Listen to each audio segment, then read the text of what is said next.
First tweet I see. Networks don't talk about it. Government can't tax it. But sports betting is a $200 billion a year business. That's a major U.S. Supreme Court ruling that could open the door for legalized sports betting all across the country. The Supreme Court is giving the green light for states to determine on their own whether they want to legalize sports gambling. Tell Donahue his next pick is good for 20 grand, but I need him to guarantee a win, okay? I need a lock. He's not that fucking good. No, Tommy, he has to. All right, he has to, or else they're going to kill me. Do you realize this, Tommy? They're going to fucking kill me. I can't afford to gamble anymore. I need a fucking lock.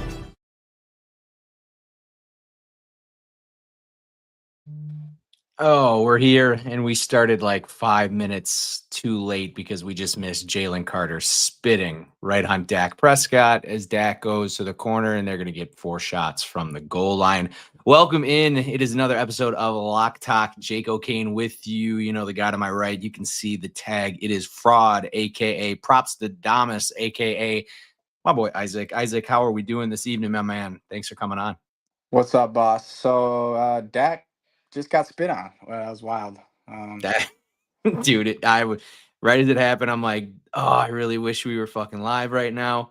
I wanted to get the game going a little bit, but maybe we should have gone live right at kickoff. So slowly get some folks rolling in here on the stream. But for those of you that haven't been on yet, welcome to Lock Talk. This is a weekly show where we go through everything there is college football, everything there is NFL. This is the first weekend we get to do both. My guy Isaac here actually just got done over on Whatnot. He is with the Vault of Legends. So if you are into breaking cards of just about any variety, Isaac's your guy. Isaac, you want to plug anything else you got going on there? Yeah, I mean, if you're into collecting, mainly right now, NBA, NFL, MLB is the goal. Might start tapping into other avenues, but we break in a lot of NBA lately. But if you're interested in anything sort of break-wise, follow us on Whatnot, Vault of Legends. We're on Instagram, the Vault of Legends. Here, let me see if I can. Let me do something real quick. Oh, yeah, I think you can share your screen, can't you? There you go. Yeah. It's backwards, I think. Is it? No, you're good. There you go. Vault of Legends, bang, bang. But yeah, you can check us out if you're into that stuff, Come tap It's a good in. hobby, man. It's a good hobby. It's good, clean fun. They do a good job over there. They break, like I said, they break everything. You like NBA? They got NBA for the last few years. They got NFL. You get college football involved. Obviously, baseball is massive in the hobby. So definitely check out those guys. They're doing it, 4 or 5 nights a week now? Yeah, it's like 4 right now. Usually 2 on the weekend, 2 during the week. Not too shabby for dudes with actual jobs. Those dudes are working hard over there, him and my boy Hutch. So big shout out to those guys over at the Vault of Legends. Make sure you are giving them a follow. Well, Isaac, it's NFL week 1. You and I have spent many trips and weekends and afternoons watching, grinding NFL. It is, I think we both can say, our favorite time of the year. When it gets to this time of year, what gets you most excited? Is it the betting side? Is it the Packers side, as we're both Packers fans? Or is it just the overall football in general? What gets you going the most? Honestly, I got to say probably both of the betting and Packer side. Obviously, I'm hyped for Packer season a little more now than I was before, and we all kind of probably know why. Right on. Big boy Micah Parsons coming in. I know I see all the hate. I see all the chatter. Dude, he's hurt, this and that. You'll see. That's all I got to say. Sure. I've seen the interviews. I don't think he's coming there to mess around. No, he's playing ball, man. He's locked in. He already said he likes the environment. He sees how much the Packers put work in for the sport, and that's what he's down for. And I think he's going to take off this year. Him and Rashawn Gary are going to be nice together. So I'd probably say right now I'm more excited for the Packers than I would say betting, but obviously betting too. I kind of flipped on it, obviously, anytime because of the stream and everything else. And we've had a lot of success with the stream, and I can't thank everybody that watches enough. But shit, man, when that crossed my screen, honestly, it started when John Kuhn tweeted it, which meant nothing. He quickly said that meant nothing when he tweeted it, but that was really for me when it started to become real. And then it just drops in the middle of what is Thursday afternoon, something like that. No, yeah, it was a Tuesday afternoon, whatever it was. it was phenomenal news as Packer fans. We'll have plenty of time to talk Packers as we get through the program. I don't want to take up too much time. There's the boy Hutch, Vault of Legends himself. So, Isaac, I don't want to waste too much time because you and I have about 30 minutes here before I go on with Dan Koob of Sportstown. But I want to go through all the games because I know you have 18 bets out, I believe, right now, and I'm sure that's changed since the last time we talked.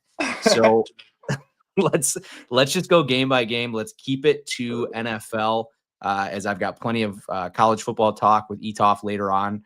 I want to start in the primetime games. We are live looking in at the Cowboys and Eagles. Dallas up 7-0 as it sits. Did you have any bets on this game? The only thing I've got the Eagles in Survivor, and I've also got an Eagles Super Bowl ticket at plus 700. Outside of that, I don't know. I didn't know what to think of this game. We talked about the spread before we got on here. It was hanging out around 6.5. Then it moves to 8, back down to 6.5 before kickoff. Any action you're sweating out right now? I was able to get Cowboys plus 8.5 when it first dropped. So I actually had Cowboys plus 8.5, and so far, pretty good start. An ejection and a touchdown. So I can't complain about it. I didn't really have much on the prop side. I did have a 4-legger where I did take Dak over passing yards, which also looks like it may hit. So yeah, that's about it though. Nice. One prop that I saw, my boy Stooley, who's been on here many times. Trevor's got Dak over 2.5 rushing attempts. He had 3 and 6 when these teams faced off last year. I did not get that in time. I was on my way home and a scoop dinner for my wife, but yeah, now there's less pressure on Dak, so who knows? In his game script, it was they're going to be down at half and he's going to need to run and get going. So we'll see how that game script works out for Stooley. But that's really all we got to talk about as far as this game goes. It's going on right now. We'll kind of comment on it as the night goes on. Let's talk about tomorrow night. It is Chiefs Chargers in Brazil. Isaac, we're doing this again. They're going back to Brazil. Despite the field, the NFL is going to put their absolute, best product out there with obviously Patrick Mahomes. You can debate that, but he is the face of the league. Anything on this, dude? I got nothing. I'll talk about a future here in a second, but what do you think about the game? I don't know. I think it'll be a fun game to watch. I think I have Xavier Worthy to score. Nice. And with no Rice, I'm thinking Worthy's going to be a big target, especially, he's up and coming in the program. He showed a lot of flashes last year. Dude's fast as well. I think they're going to try to get him the ball and maybe even try to get him up a lot of screens, throw passes in the backfield where he can kind of work his agility, work his legs. I think he's going to score. Sure. 100%. I don't disagree with you. Right now, the line in that game sitting Kansas City laying 3, technically the road team, obviously does not mean a whole lot. I don't know where I stand on the Chargers this year. One guy that I do really like, and I've got a future on Ladd McConkey over 1,050 receiving yards on the season. He was a slow starter. First 6 games last year, just averaged 4 catches for 44 yards per game. His final 11, just over 6 catches for 98 yards per game. I do kind of like the total in this one, 46.5.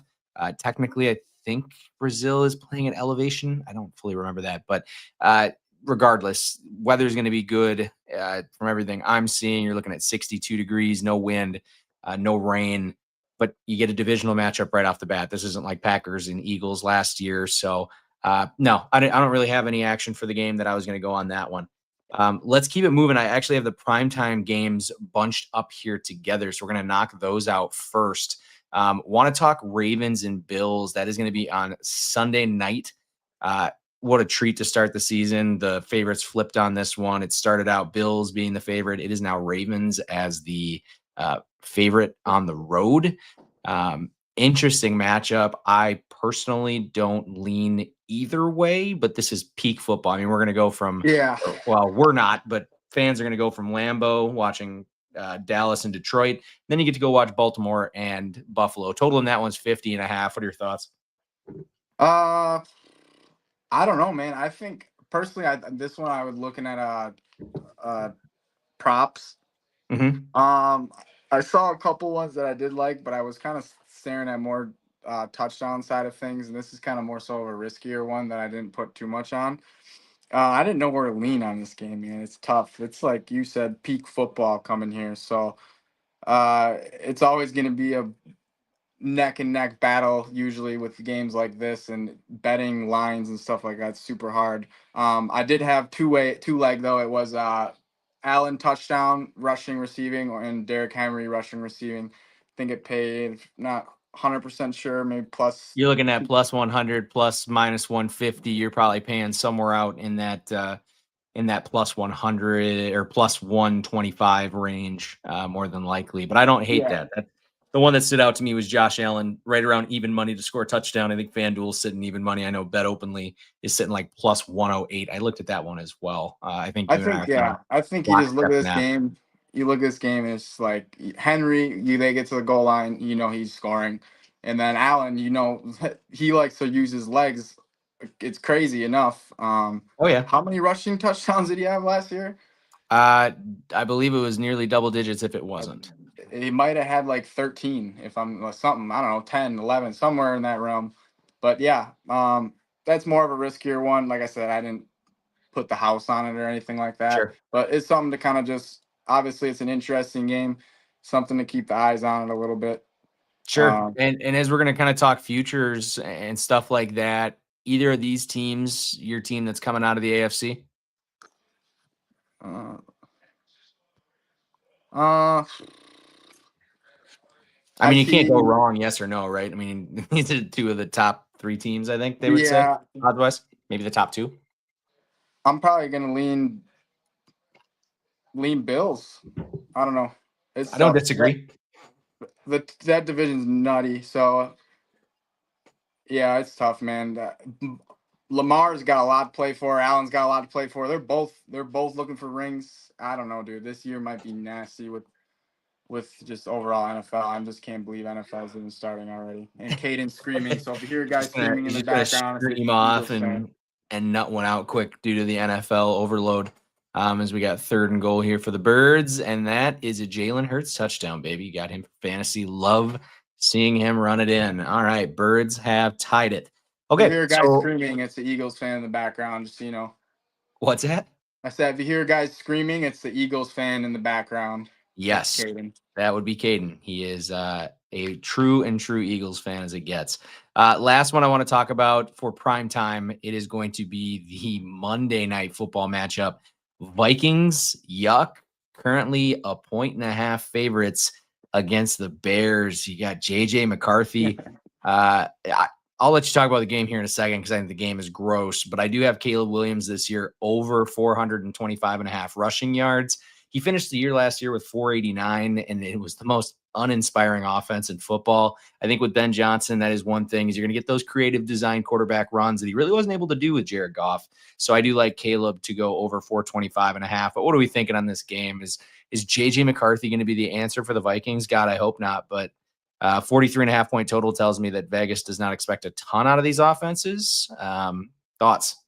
Yeah, like you said, I hope he doesn't do anything.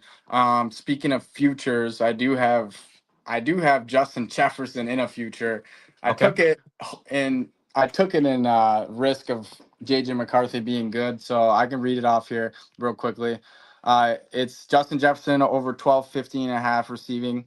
And then I paired it with it's just full season bet. I got Brock Okay. Bowers 99.5 or 999.5 over yards.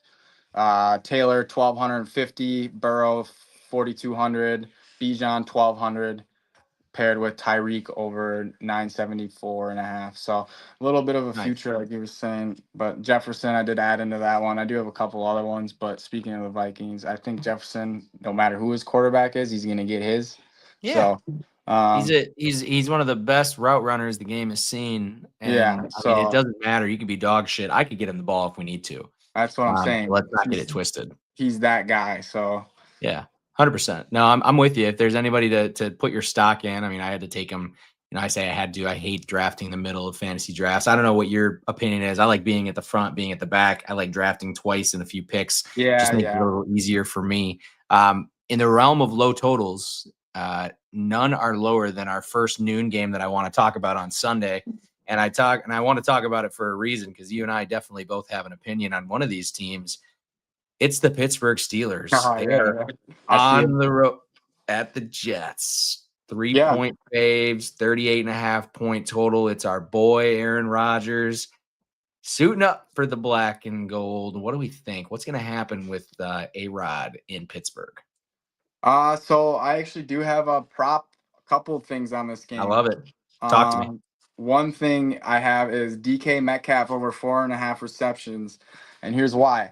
I think Rodgers is going to try to create an early connection with DK because he knows that's going to be his guy. Sure.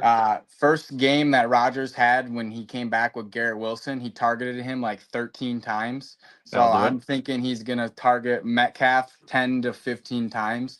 Sure. He's going to literally probably feed him the ball, especially against the Jets. I mean, I have them under 17.5 team total.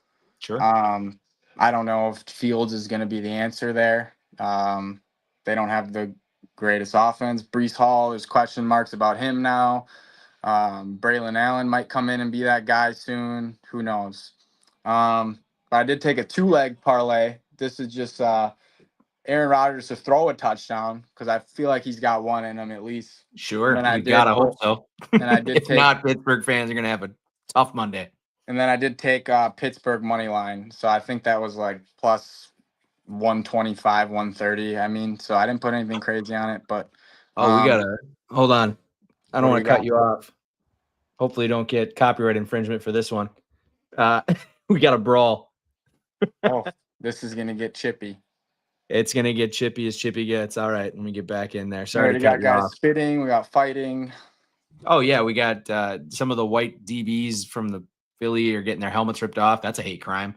But yeah, I'm with you. DK Metcalf, dude, receptions at 4.5, receiving yards is sitting right around 58.5 or 54.5 rather.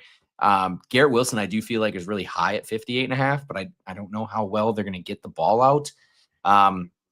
The only really interesting thing to me, I'm interested to see what Pittsburgh does with their run game. I was really high on rookie Caleb Johnson out of Iowa. Jalen Warren was super disappointing last year, 511 yards on 120 carries with 1 score.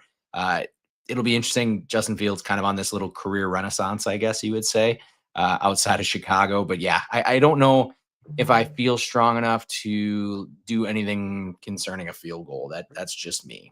Anything in that one before we move on? I was just gonna say Metcalf 4.5 is plus money right now. So if you don't have it, go grab it. It's time. That we all know that the overs are going to either be adjusted or they're going to be juicy come Sunday. So if you like stuff, get it in early. We talk about that all the time. Next one I want to talk about, I do have action in. I think it's my favorite of the weekend. I know that people are going to tell me that I'm an idiot and this is chalk. Isaac, I like Miami a lot this weekend. I like Miami a ton this weekend against the Colts. They are currently point and a half. The money line is almost a pick 'em. I like the Dolphins. I'll tell you why. When Tua is healthy, and Tua last year, he led the league in completion percentage. He's a very good quarterback. When he plays, the Dolphins average north of 24 points per game. When he doesn't, it's 13.3. And these are guys that love week one. Tyreek Hill averages 159 yards per game in week one over his last 4. And then you've got Waddle averaging 79. So just those two in general. You've got a new defensive coordinator in Indy. You got Lou Anarumo that comes by way of Cincinnati. And I'll tell you what, Isaac, what was Cincinnati's bugaboo last year? It wasn't their quarterback, if I remember correctly, because he played pretty fucking well. No, it was the garbage their defense. Ask Bengals fans why they couldn't win a game with one of the best offenses in football over the last few seasons. It's Lou. It's because you hang 40 and the other team will hang 41. And exactly. The Colts go from a guy that ran the bottom 5 defense to a guy whose unit was in the bottom quarter of the league in both yards and scoring. I'm not going to get excited at all about that. You got a new look secondary with Ward and Bynum. The D-line should be the bright spot. With Buckner still a very, very good player, but Miami should move the ball with ease. And when you flip the coin, I'm going against Daniel Jones here. At least with Anthony Richardson, I'm a little worried at what he could be. I know what Daniel Jones is. I don't want to get in the weeds on him versus Anthony Richardson, but I know who he is. To me, it's the same athletic ability, pretty much, more or less. Maybe not as strong an arm, a little bit smarter with the football. He's got the captaincy on his chest, so he at least earned the respect. But I think Miami should be laying at least a field goal. I had this thing at 4.5 when I set up my lines before the week started. talk me off Miami if you want to, but I just don't think I'm going to be able to do it. No, I like Miami. I haven't really looked into this game too much. I'm not gonna lie, but Sure. like you said, Tyreek Hill has a history of going berserk in the first game of the year. Mhm. And that's something that they pay attention to that stuff. Tua knows that. Tyreek's like, all right, they're ready. Tua just actually came out today. I think it was today or yesterday, and said the relationship with Tyreek is perfect. Like they said, they're all good. People were worried about that. I don't know. I think they're gonna be fine. Um, Tyreek's gonna do what Tyreek does. He's a little bit of CTE. I get it, but he's he's still Tyreek. Yeah, that's Sure. why I had him in that future too. Over, you don't think Tyreek will have 1,000 yards this year? I don't know. I think he's got a lot of hate last year with his performance. So I think this year he's the type of guy that's kind of wants to silence people. So I think Tyreek's locked in. They got a chain is locked in. They got Waddle. As long as Tua can stay healthy, I think that team might be, all right. But in terms of this game, I'm probably going to take the Dolphins at least plus 1.5. I do like it. Yeah, free points to me. If you can get 1.5, it's a little juicy at 1.5. As CeeDee Lamb is just carving up Eating, yeah, I a see new that. look Eagles secondary here. I don't know, man. Dallas moved the ball pretty well. We'll see how this game kind of Yeah, it's like progresses. you look at the money, where the money was going. It's almost like we knew this could have happened. Well, I mean, you got two teams in the NFC East. This is a division that just rips each other to shreds. But all right, let's move along here. We've got Panthers and Jags. This line started inside Jeez. of a field goal. It opened. It has slowly gotten bet outside of a field goal. I don't have a lean. I don't really know what I'm going to think of the Jaguars. Every year I'm high on them. I end up pretty disappointed. Carolina, great finish in 2024. Ended on a really, really high note, honestly. It'll be interesting to see if they head into it in 25. I don't have any action on the game, but I do have a season-long prop. I've got Trevor Lawrence over 3,700.5 passing yards. I think with a new coach, offensive-minded coach for the first time in his career, I guess you could kind of say that with Urban Meyer, but yeah, I don't like either side this early in the season.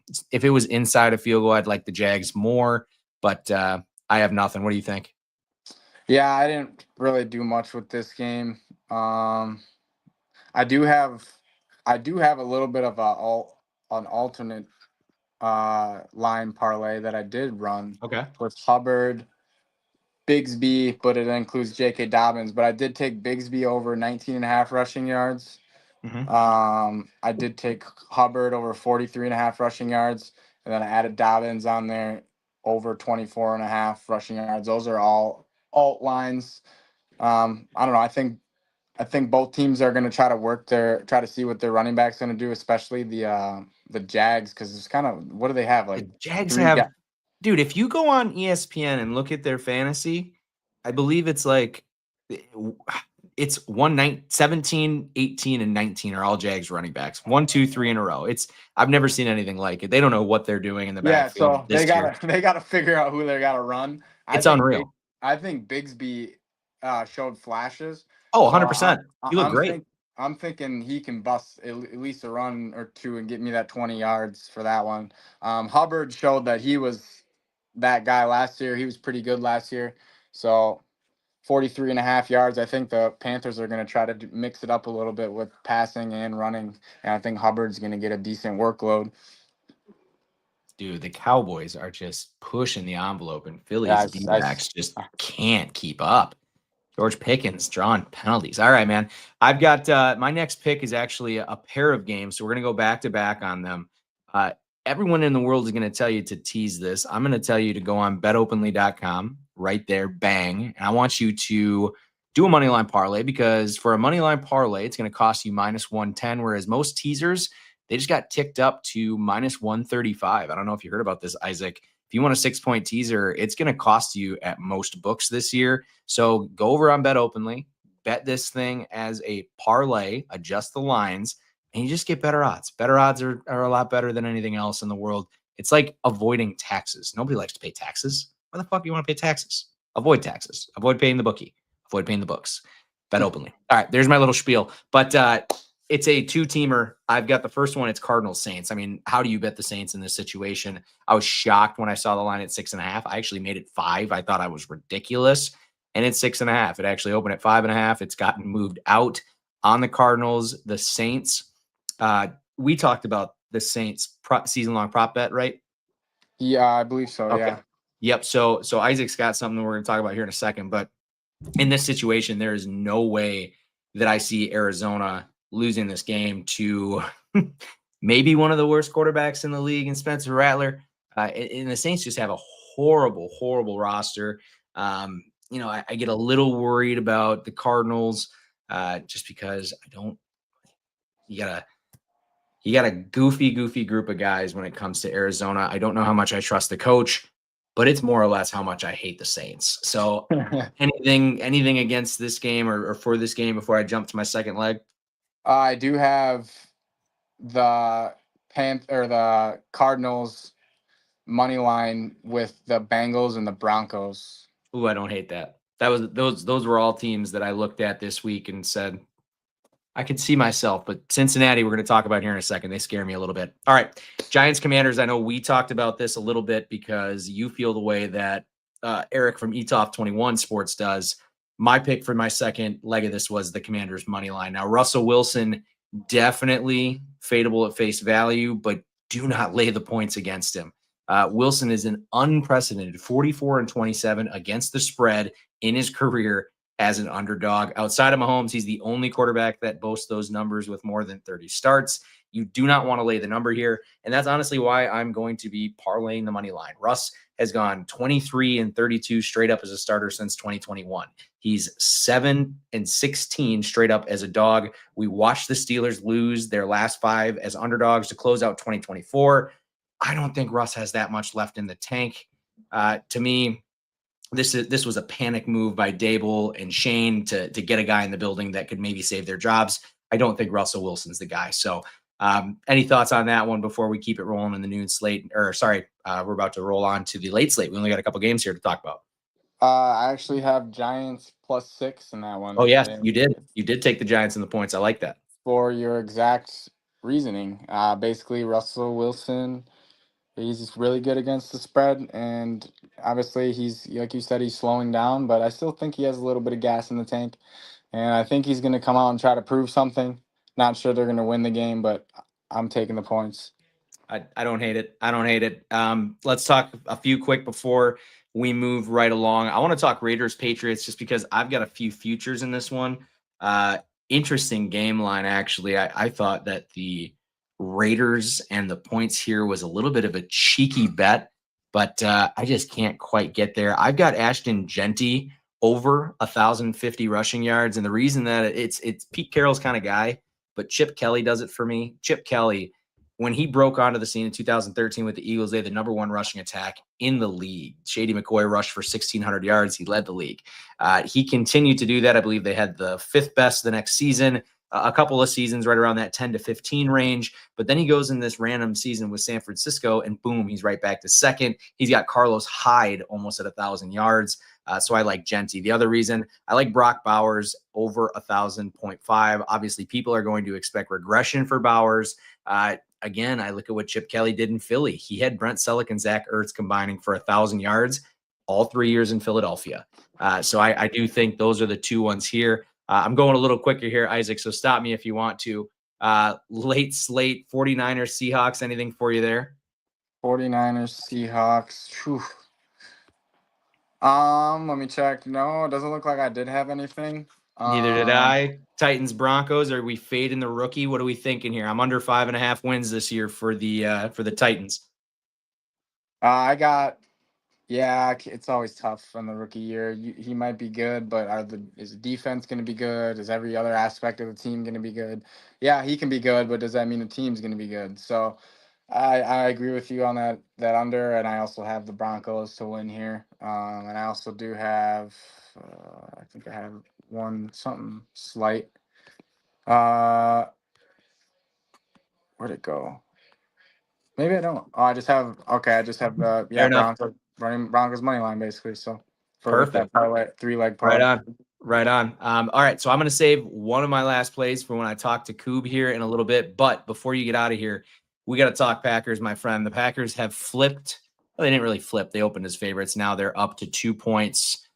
Any bets in the Packer game, I am laying the fuck off. There's no absolute chance that I'm betting this game. I love my team. I'm very excited about what we've done. But I'm going to be at the game. I don't need to be at the game and then get my heart broken. This thing's out to 2.5 at some books, up to -115. Holy shit. That line just keeps moving in Green Bay's favor. What do you think? I'm going to be out at the sports book in Michigan, the Ascend sports book at the Roaring Eagle. So that's going to be crazy. Only thing is I'm going to be in Michigan, so I don't know what's going to happen there. You are going to be in enemy territory. I didn't realize that. It's probably going to be a lot of Lions, but I still wear my Packer stuff.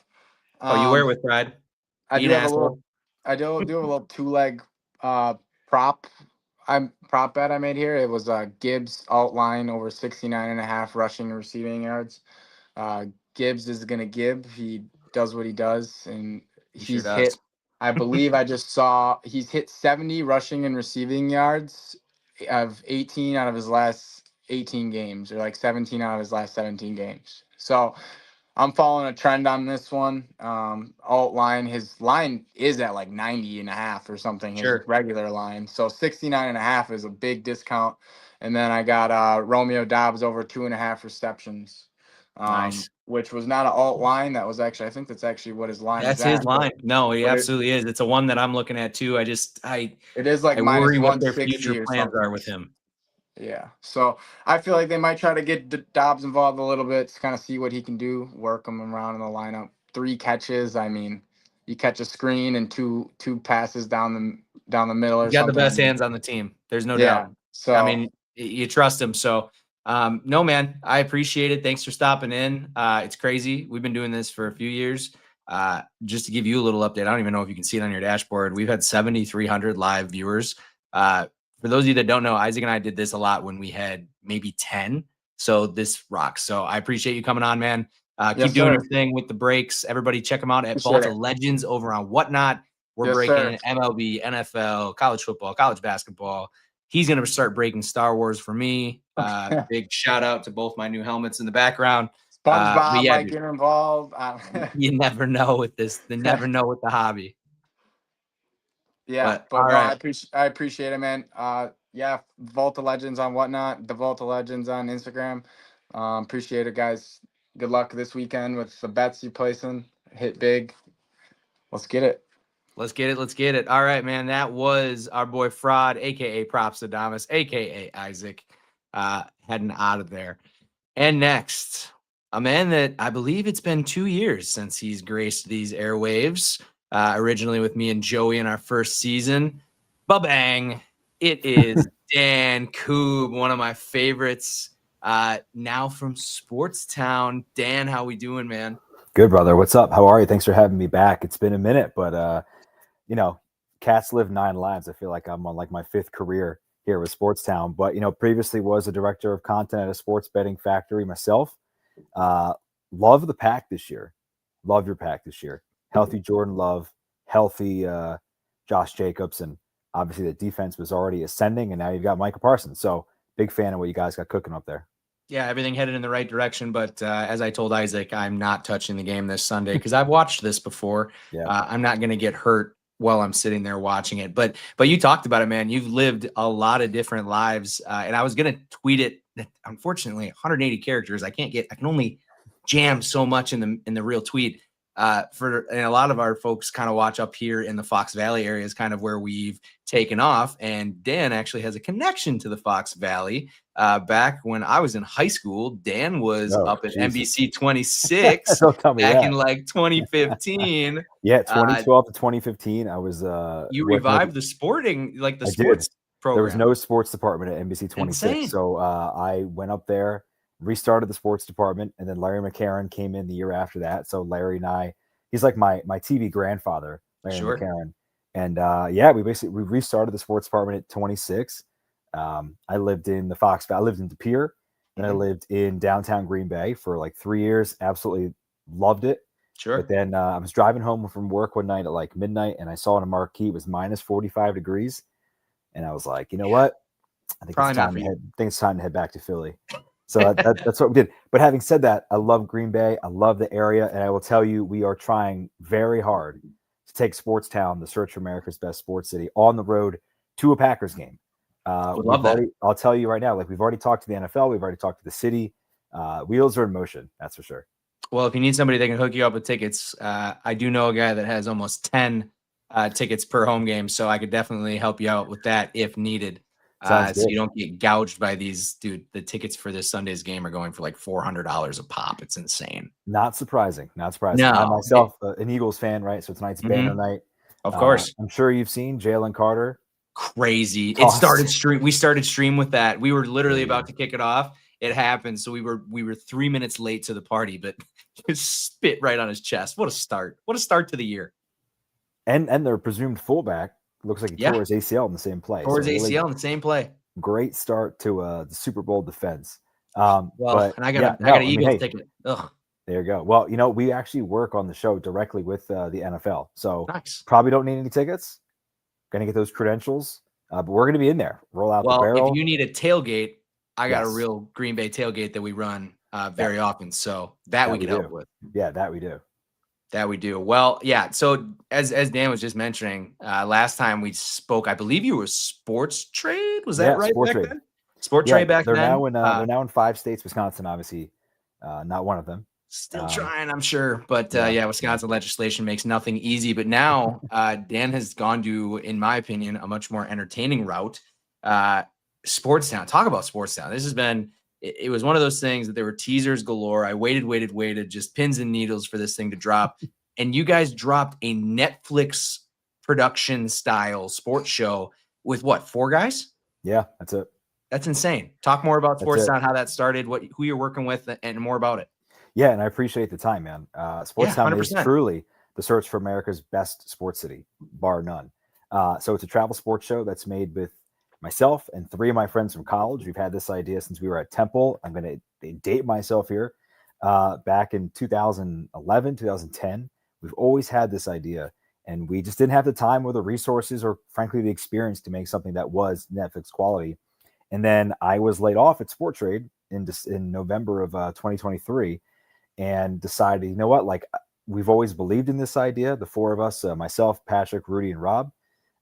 2 of them own a production company in South Philly. They make national television commercials for Certa Pro, for Crayola. So these guys have all the credentials in the world.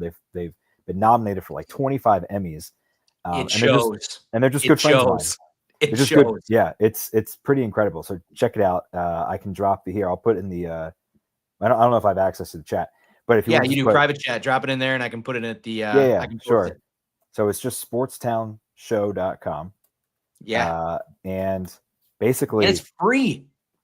It's just on YouTube. It's free. So what happened was, we've had this idea, which is the search for the best sports city in America. But what we do is we curate the perfect 72-hour trip within that town. So like if you want to go to Lambeau to go to a Packers game, but you've never been to Northeast Wisconsin, we're going to show you, the beaches of Algoma. We're going to show you the caverns, right? Outside of you got to hit a Friday night fish fry. I mean, you got to go to a supper club. You 100%. have to hit the supper club, right? 100%. You got to have a crisp, cool kraut. Yeah, right? you got to have that. You got to hit RIP Euchre. Get Krolls. I mean, all these things. These are all very important. For you, you're going to be able to curate that perfectly, being that you were up here. And it is such a, and I do say this, people hate that I say it is quite culty at how some of the people act up here on a Packer weekend. But call it culty, call it superstitious. We love our game, man. We love our team. Well, and Packers create a very unique opportunity for the Sportstown show because obviously we have a lot of connections up there, but the tailgate there in many ways from like a television standpoint is almost more interesting than the actual in-stadium environment, right? Like a lot of us have been to NFL stadiums. It's like kind of sterile, right? It's like not all that exciting. Well, and ours isn't at Lambeau, glitz and glamoury, shiny, beautiful, brand new. It's a nostalgia thing. Yeah. So what the show does is we plop you right into that town. We show you the people who make that town unique. We show you the cultural aspects that make it unique. So we'll take you to the most interesting restaurant, or in this case, the supper club. We'll take you to, a cultural aspect. For example, our first episode, our pilot episode, was in Lexington, Kentucky. As Jalen Hurts runs for 25 yards. Eagles fan, as I mentioned. I was going to say, I just saw that. I was wondering how quickly our delay was. So our first episode was in Lexington, Kentucky. I used to live in Louisville, covered the University of Kentucky when I was a reporter. I mentioned like 5 lifetimes ago. And we went to them in Duke, and we said, give us credentials. We'll shoot the show. And all we have to do is just shoot the in-game atmosphere. We don't want anybody on the turf or the field or the court or anything, because we don't want to pay licensing fees because they're too expensive. Right. So give us an opportunity to shoot this, and we'll see what happens. And Duke said, call us when Netflix picks you up. And Kentucky said, let's do it. Like, bring your crew. Let's go. That doesn't sound like Duke. No, not at all. Right. So we will never go to Duke. But Good. We went and shot it in Kentucky, released that first episode of March, did 50,000 views, a show made by 4 dudes who like were just trying it. Right. So that has led to a fairly large announcement we're going to make in the next 2 weeks about a sponsor that we are super excited about. That's going to extend our runway several more episodes. But tomorrow we have our second episode dropping, and it is with the hottest baseball team in the world. And that is the Savannah Bananas. They opened the doors to us. They saw the first episode and they were like, would you guys want to come down and do something with us? The answer is absolutely. So we went down there in late July and shot an episode with the Bananas. Jalen Hurts, second tutty. I got fantasy, baby. So we went down there late July, shot a full episode with the Savannah Bananas. And like, if you follow them on social, you'll see all these places, even like 60 Minutes are like, we're going to take you behind the scenes with the Savannah Bananas. And they basically just like do an interview with Jesse Cole, the owner, on the side of the field. That's all I've ever seen is Jesse just saying the most cookie cutter. And I know Jesse, if it was up to him, he would go completely off the rails and talk about anything. But for a business standpoint, I'm sure they're giving him only 30 seconds. It's like, come on, man. So this is 27 minutes. I just watched the final cut. 27 minutes. We go so deep inside the Bananas. We're in the locker rooms. We're on the field with them. We're micing people up. It's going to be something you've never seen anything like this with the Savannah Bananas. It's so deep that you're going to need toothbrush, or maybe amazing more. Tagline, by the way. Thank you. Yeah, appreciate that. I wrote that when I should have been working my other job. So, but yeah, noon tomorrow. We're going to do sort of a live watch at Sportstown Show, YouTube / Sportstown Show. Sportstownshow.com is where you can find all of our information. But yeah, it's an amazing show. We really truly like to highlight some of the places that if you're watching nationally, you probably otherwise would have never considered going to. But you watch it and you say, well, I didn't realize there was that much to do in Green Bay, Wisconsin, or Savannah, Georgia. Or Savannah's a really good example because, honestly, you think Savannah, like my parents have vacationed to Savannah. There's some good golf in Hilton Head down the road, and there's not much and then all of a sudden I watch it. The food is the big thing that gets me. I watch it and just sit there, wait for you guys to go to a restaurant. So that's kind of my thing. But no, you're going to like this one. We get our hands nice and dirty. We make a pot roast as a traditional Irish pub. Something I didn't even realize. The Irish community in Savannah is humongous. My people hang in Savannah. Your people. My people hang in Savannah. Unbelievable. Took the boat. They took the boat straight to Georgia. I did not know this. So we learn a lot when we're in all these towns. So the show is not only fun and educational, but also, I get to make a fool out of myself, which we do. We're all cinephiles on the crew. So in each episode, you'll find like little bits and pieces of like movies that inspired us, directors that inspired us. We try to like pay homage to those movies and those actors and those directors, because, we really feel lucky to be making the show. We've kind of expanded out a little bit. The first episode was made by like 4 people. This one was made by 7. So nice. Clearly we're scaling. Sure. But you're going to find a lot of homages in this episode that are a lot of fun, but you're also going to see so much Bananas content that it's really good. It's my favorite thing that I have done in my career, having watched it. And it's just, we're really lucky that the Bananas opened their doors to us and gave us as much access as they did, because when you work with the NFL, the NCAA, you're lucky to get into the building. So the fact that the Bananas guidelines. They basically were like, you just can't play in the game on Friday or Saturday. Which I thought you were going to play in the game. I was watching on ESPN Plus, waiting for Dan Koob to check into the game. Can I tell you something? Can I be honest with you? Yeah, go ahead. I was a little disappoined. Of course, I was like, get the jersey on. I was like, throw me in right field. Where do you put your worst player? 100%. 100%. Little League baseball, like right I field. was waiting for it, man. I was waiting for it. You look great in the jersey. The Throw me promo out was there. terrific. Can I tell you that jersey? So if you haven't seen the promo, go to Sportstown Show on Instagram. Check out the promos. You'll see a lot of what I'm talking about. Yeah, you can find it all on my stuff too. I've been reposting them like crazy. We really appreciate it. But the gentleman whose jersey I wore in our announcement episode that we were partnering with them is a pitcher named Andy Archer from Hawaii. He's like 6'8", 270. I'm not a small person. That's a boy. But I felt very tiny in his clothing. I think that's one of the best things about the Bananas is these are guys that are very good at baseball. These dudes can shove, man. Do not get it twisted. Do not get it twisted at all. Most of these dudes either played high-level D1 baseball or they played, low A to A, double A minors. Sure. Right? Like these dudes are super talented. And if you watch them, it comes through pretty quickly. Like I don't know how many dudes can field a fly ball while spinning upside down.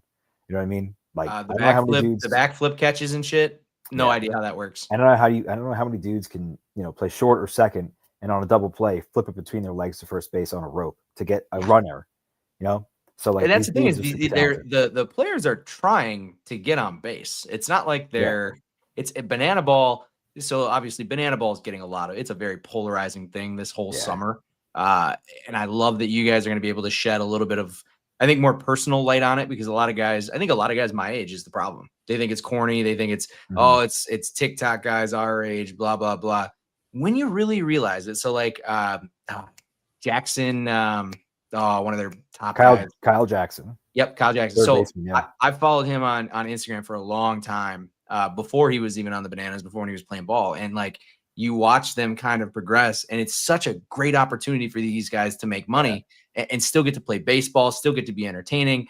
And you're not, playing for a minor league team. I've watched, content creators get cut. We watched the kid from Florida that got cut, or the Florida State kid that got cut because he was doing YouTube videos. This is like 10 years ago almost now. Right. But I mean, it's just never has been embraced, and the Bananas are doing it. And guess what? They're filling football stadiums. The MLB is having an attendance crisis, and these dudes are filling football stadiums. So you can say whatever the hell you want about the Bananas. They're doing something right. Maybe it's not for you, but they're doing something right. And we addressed this head on in the episode. I love that. Like we asked Jared Orton, who's the team president, was kind enough to talk with us for a long time. And we straight up were like, people think you're the Globetrotters of baseball. Sure. Tell me why you were not. And he has a great answer. And it's very simple that these dudes are actually out there playing. Sure. Right. Like it's a competitive league. Globetrotters and the Generals, they kind of know the score, right? Before they go out there. There's no, 50-foot 3-pointer in baseball. Like you got to throw strikes, right? And you got to hit them when they throw them. You got to hit it 350 feet to get it over the fence. These dudes are playing real baseball, and they're doing it with an athletic flair that, I think Major League Baseball could take a page out of their book, quite frankly. Yeah. Now, is it like a rock concert that like assaults your senses? Absolutely. They were in Philly 2 weeks after we shot the episode, and they were kind enough to have me out there. Nice. And I came home, and I had to like sit and have a bourbon for like an hour and a half. I had to decompress. Nice. It's like it's a rock concert and a baseball game, and there's like shit going on in right field while the game's going on. It's like kind of crazy. But like they have found something that resonates with a demographic that's like 5 to 90, right? So like, kudos to them. They've been amazing, and they're great to work with. I mean, they literally told us a little inside baseball, but they basically were like, take anything you want, game footage, practice footage, anything on social, take our logos, take our branding, like just don't make t-shirts and sell them. Yeah, right. They just don't want you to profit directly off their name, image, and likeness. They want you to promote it. Like it's cross promotion, and it's so many. And that's why, again, the guy that runs the show knows what he's doing. He's open to partnering with avenues that maybe you wouldn't have partnered with before. Like a sports. I mean, how many minor league even teams would open that up to just anybody to come in and say, hey, we want, full access, and for them to be looking out for avenues like this is great. I look at one that's local to me, the Wisconsin Timber Rattlers. Their number one motto is come for the fun, stay for the game. I mean, those teams in lower league, that's how the Timber Rattlers are the number one attendance team every single year. It's because they get it. Baseball's not as exciting. I love baseball. I played baseball forever. It was baseball and football. It just depended on what season it was. And I tell you, it's my favorite. It's very boring.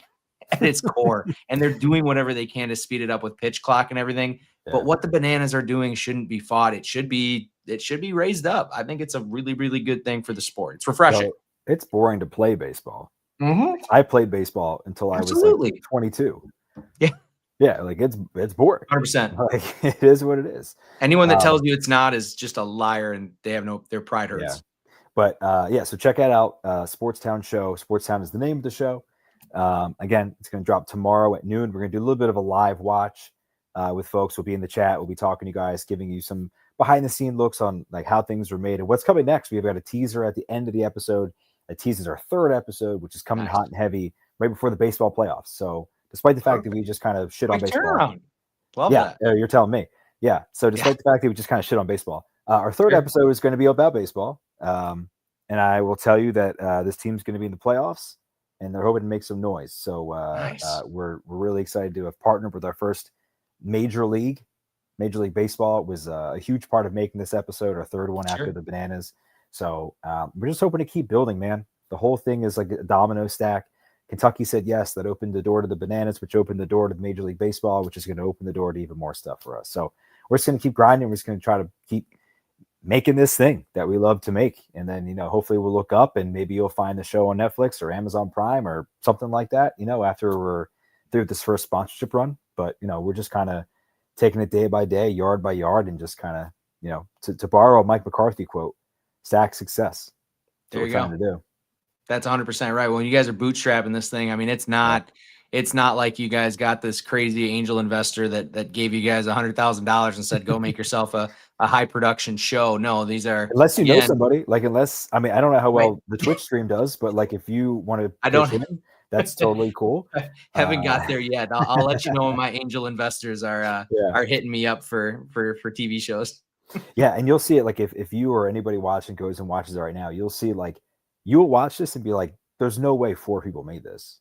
Sure. But I mean, you watch the clips. Now you guys do a really good job. You guys do, you kind of mix the behind the scene clips with the actual production clips. So from the teaser, that's maybe hard to see exactly how good that production is. So if you haven't checked these guys out, I would highly recommend checking out their website, checking out their YouTube. It's just Sportstown. And I actually found out if you just Google Sportstown, or not Google, but you go on YouTube, guess what? You guys pop up right away. So I don't think you can ask for anything more than that, especially in the YouTube world. It's working well. So that's awesome, man. But yeah, anything before we talk a little NFL that you want to get off your chest? No, I think we're good. I don't want to beat a dead horse. Go check out the show and let us know what you think.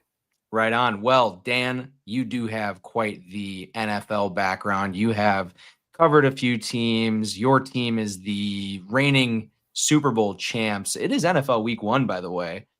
Maybe one of the most exciting. Did you hear that, by the way? I have something on the TV, but I will not. Yeah, something's going on. It's hard to say, but yeah, NFL Week 1 going on, Dan. And I know you're a sports bettor. I know you're into this thing. Just let me know here. We got about 8-10 minutes here before Vargas hops on. What are you looking at this weekend? Early on in the season, are you the guy that has, like my guy Isaac I just talked to? He's got 18 fucking plays out there. I've got a half dozen between Saturday and Sunday. I try to keep it tight as the season starts. What's your betting strategy and what might you like this weekend? Yeah, you know what? To be quite honest with you, I don't like betting Week 1 because I think there is not enough information out there. I agree. I think there is so much smokescreen. There's so much nonsense that comes from coaching staffs. And now that preseason games don't matter and everyone is just playing behind closed door scrimmages, sure. Joint practices are really the preseason games nowadays that we just don't have access to unless you follow 9 beat writers. And at times they don't get things right either.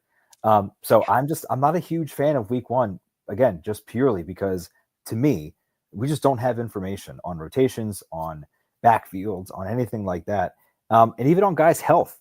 Like, right. I don't know if you saw the Adam Schefter report that just popped up at Christian. Yeah, McCaffrey. The CMC stuff happened right before kickoff. Back on the injury report, right? So if you had gone and tried to beat the opening line or, beat, the line as it finds its most efficient point, like now that's kind of shot, right? Like if he misses practice tomorrow, that's going to be moving even more. So I just like to kind of watch Week 1, see how teams are operating. You know, we have new coordinators in new places. We have new head coaches. Like, what is the Lions offense going to look like without Ben Johnson? What is their defense going to look like without Aaron Glenn? Totally. You don't know how any of this looks. Like, the interior of that offensive line is now completely different. What is that going to look like? I mean, what are the Bears going to look like now? Right? Like, the whole knock on Caleb Williams was his processing speed. Well, now Ben Johnson's a guy who comes in and his whole scheme is revolving around timing. How is that going to gel in week 1? So, like, I try not to read too much into preseason hype. I am definitely like a stats, numbers, analytics kind of guy. I kind of let that lead my betting.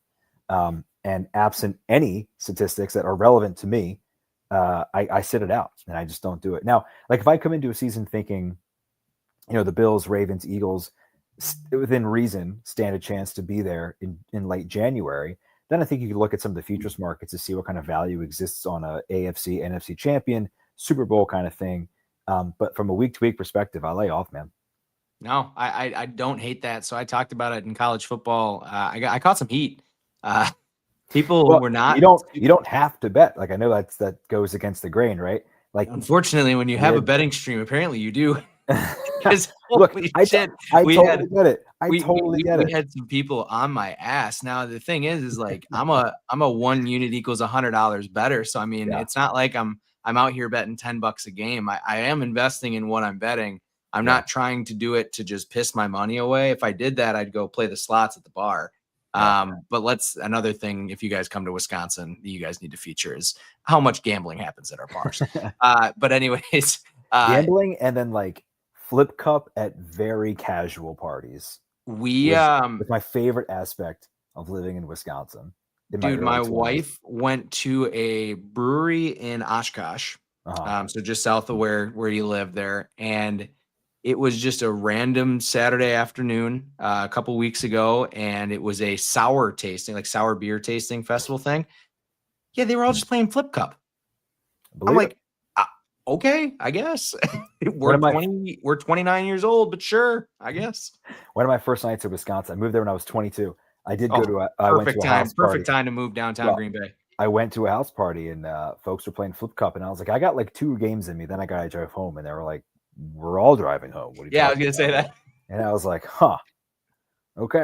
Funny how that different world here. The DUI culture in Wisconsin is not a positive, I will say. But yeah, it's one of those things that I don't try to get in the weeds on. But no, I took a lot of heat last week because I had 4 games played. No, I ended up with 6. So even with 6 games played on a college football Saturday, come on, man, get off my jock. I got 3 games on Sunday I'm playing. That's it. That's it. I mean, you want to talk about not being able to handicap what a team's going to look like. I mean, Purdue had 74 new players this year. Well, you're talking about 18 to 22-year-olds. How am I supposed to know what their summer camp looked like? I mean, you want to talk about unreliability and reporting from an NFL perspective. A million percent. Talk about it at college. Like you mentioned, like the UNC has 70 different players? 100%. I mean, the UNC is the world. I mean, I look at Purdue as the perfect example of why.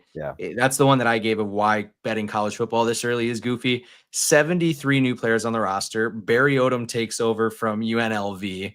What the hell do you know about any of this? And that's what I told people too, is like people wanted me to bet on the Texas game last week against Ohio State. I don't know anything. And obviously none of you guys did either, because you both had strong opinions on either side. And guess what? Neither side looked all that good. So, I will. Sometimes I do often think though, like we talk about Arch, right?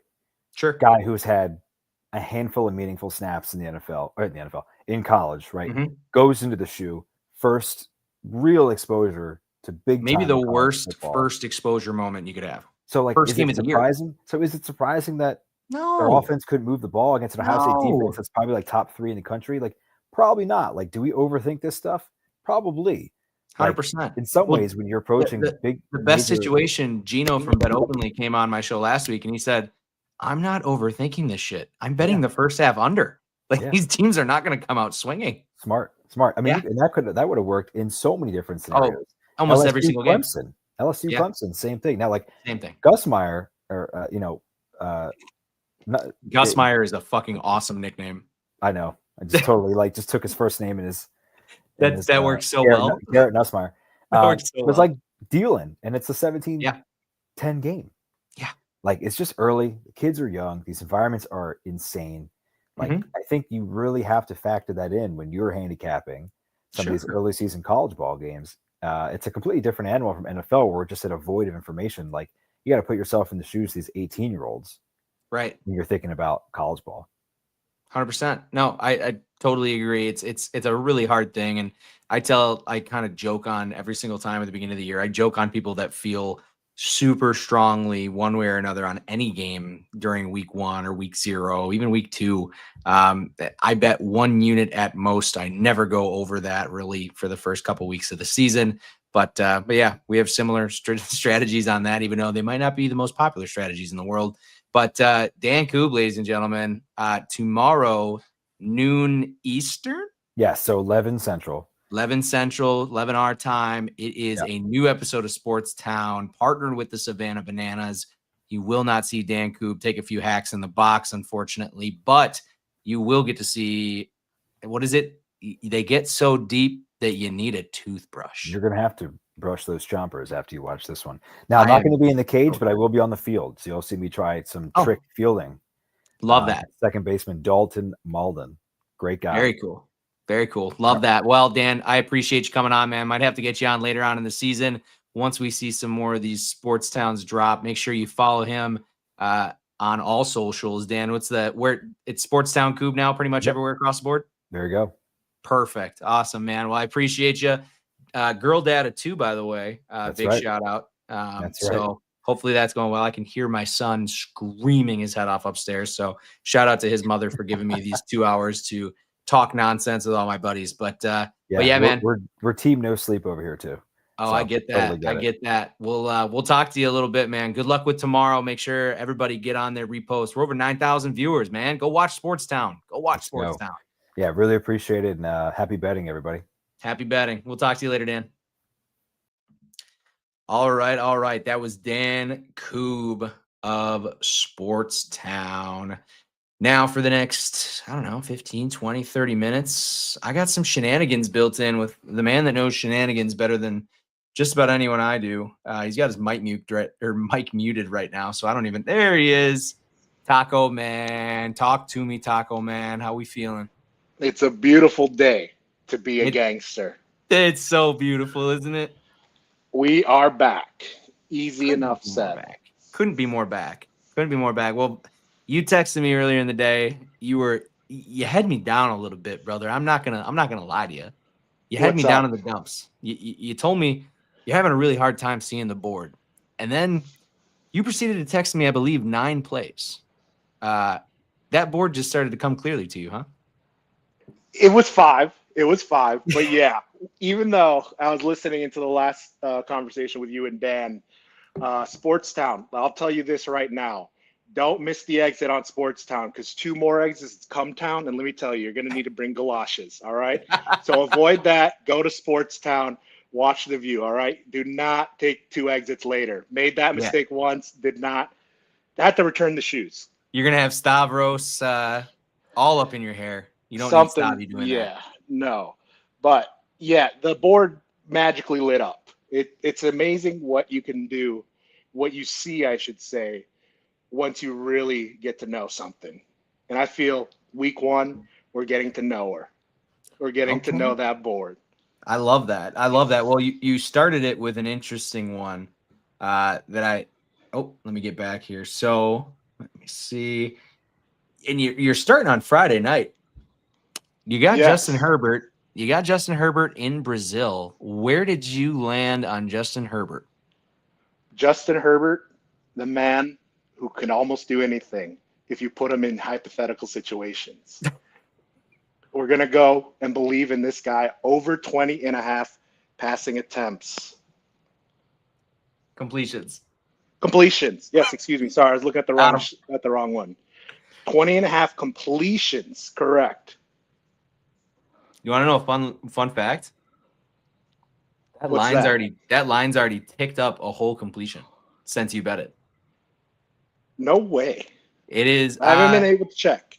It is up. So I'm looking at it right now. It is up to 20. Now, Vargas is like me. We are not exactly betting on the most legal of sports books these days outside of Bet Openly when we can. But yeah, man, that thing is ticked up to 21.5. But I still don't hate that. I think this is a game where LA plays from behind. I think they have a good group of receivers this year. They've got Conklin also at tight end. I don't hate it at all. That's not a bad place to start. I had a hard time really finding, any action in this game at all. But yeah, no, I don't hate that one at all. And Isaac had, oh no, he didn't have Herbert, but yeah, I don't hate Herbert at all in that spot. What's your next one? What are you thinking next? We're going to stay in Propstown. Mm-hmm. We're hitting the number 1 pick overall, and we're doubting. We are doubting against a very strong Denver Bronco defense that will be blanketing anyone who dares to stay in front of Pat Surtain. It's over. So we're going under 193.5 passing yards for Cam Ward, number 1 pick overall. We're doubting. We do not believe in this cat. You're not alone. Cam Ward, for those of you that have been listening to this show, Gino from Bet Openly believes that Cam Ward was a bit of maybe benefited from that system at Miami a little bit. I don't know. It's hard to say. Fading that quarterback in week 1, rookie going against, again, like you said, maybe one of the best, if not the best secondary in all of the National Football League. I don't hate that at all. We had no football this week. We get an international break. You reminded me of that. Why do they do the international break again? They just go play for their country? Correct. And this time around, it is World Cup qualifiers. Early drama in today. I believe it was Slovakia 2-0 over Germany. Wait, what? Yeah, you heard that right. I'm pulling it. I believe it was 2-0.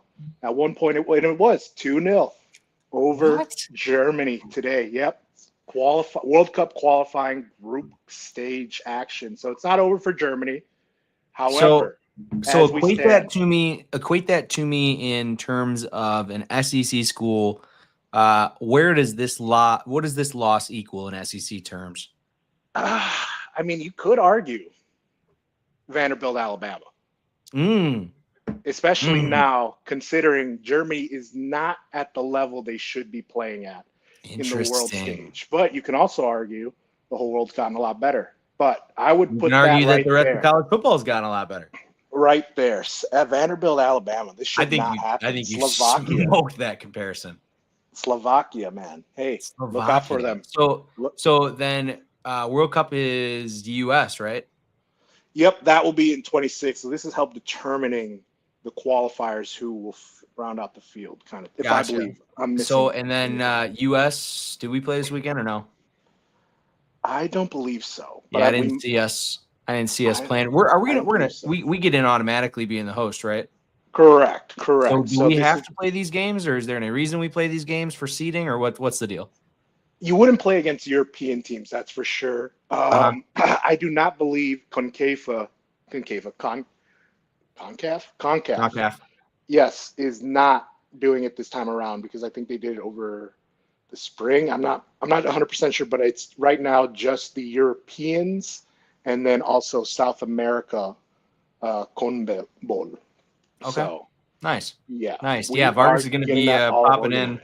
We're going to be talking football all season. I think waking up betting EPL is one of the best things there is in sports betting. It's just such a relaxing way to start your Saturday, to start your Sunday, and even get peppered in a little Monday afternoon action. And I think they play other days during the week too, if I'm not mistaken.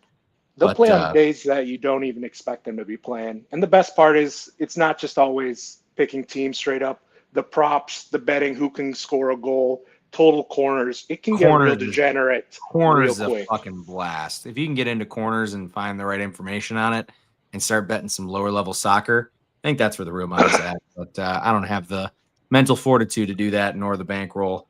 Let's keep you moving. You like Atlanta this week?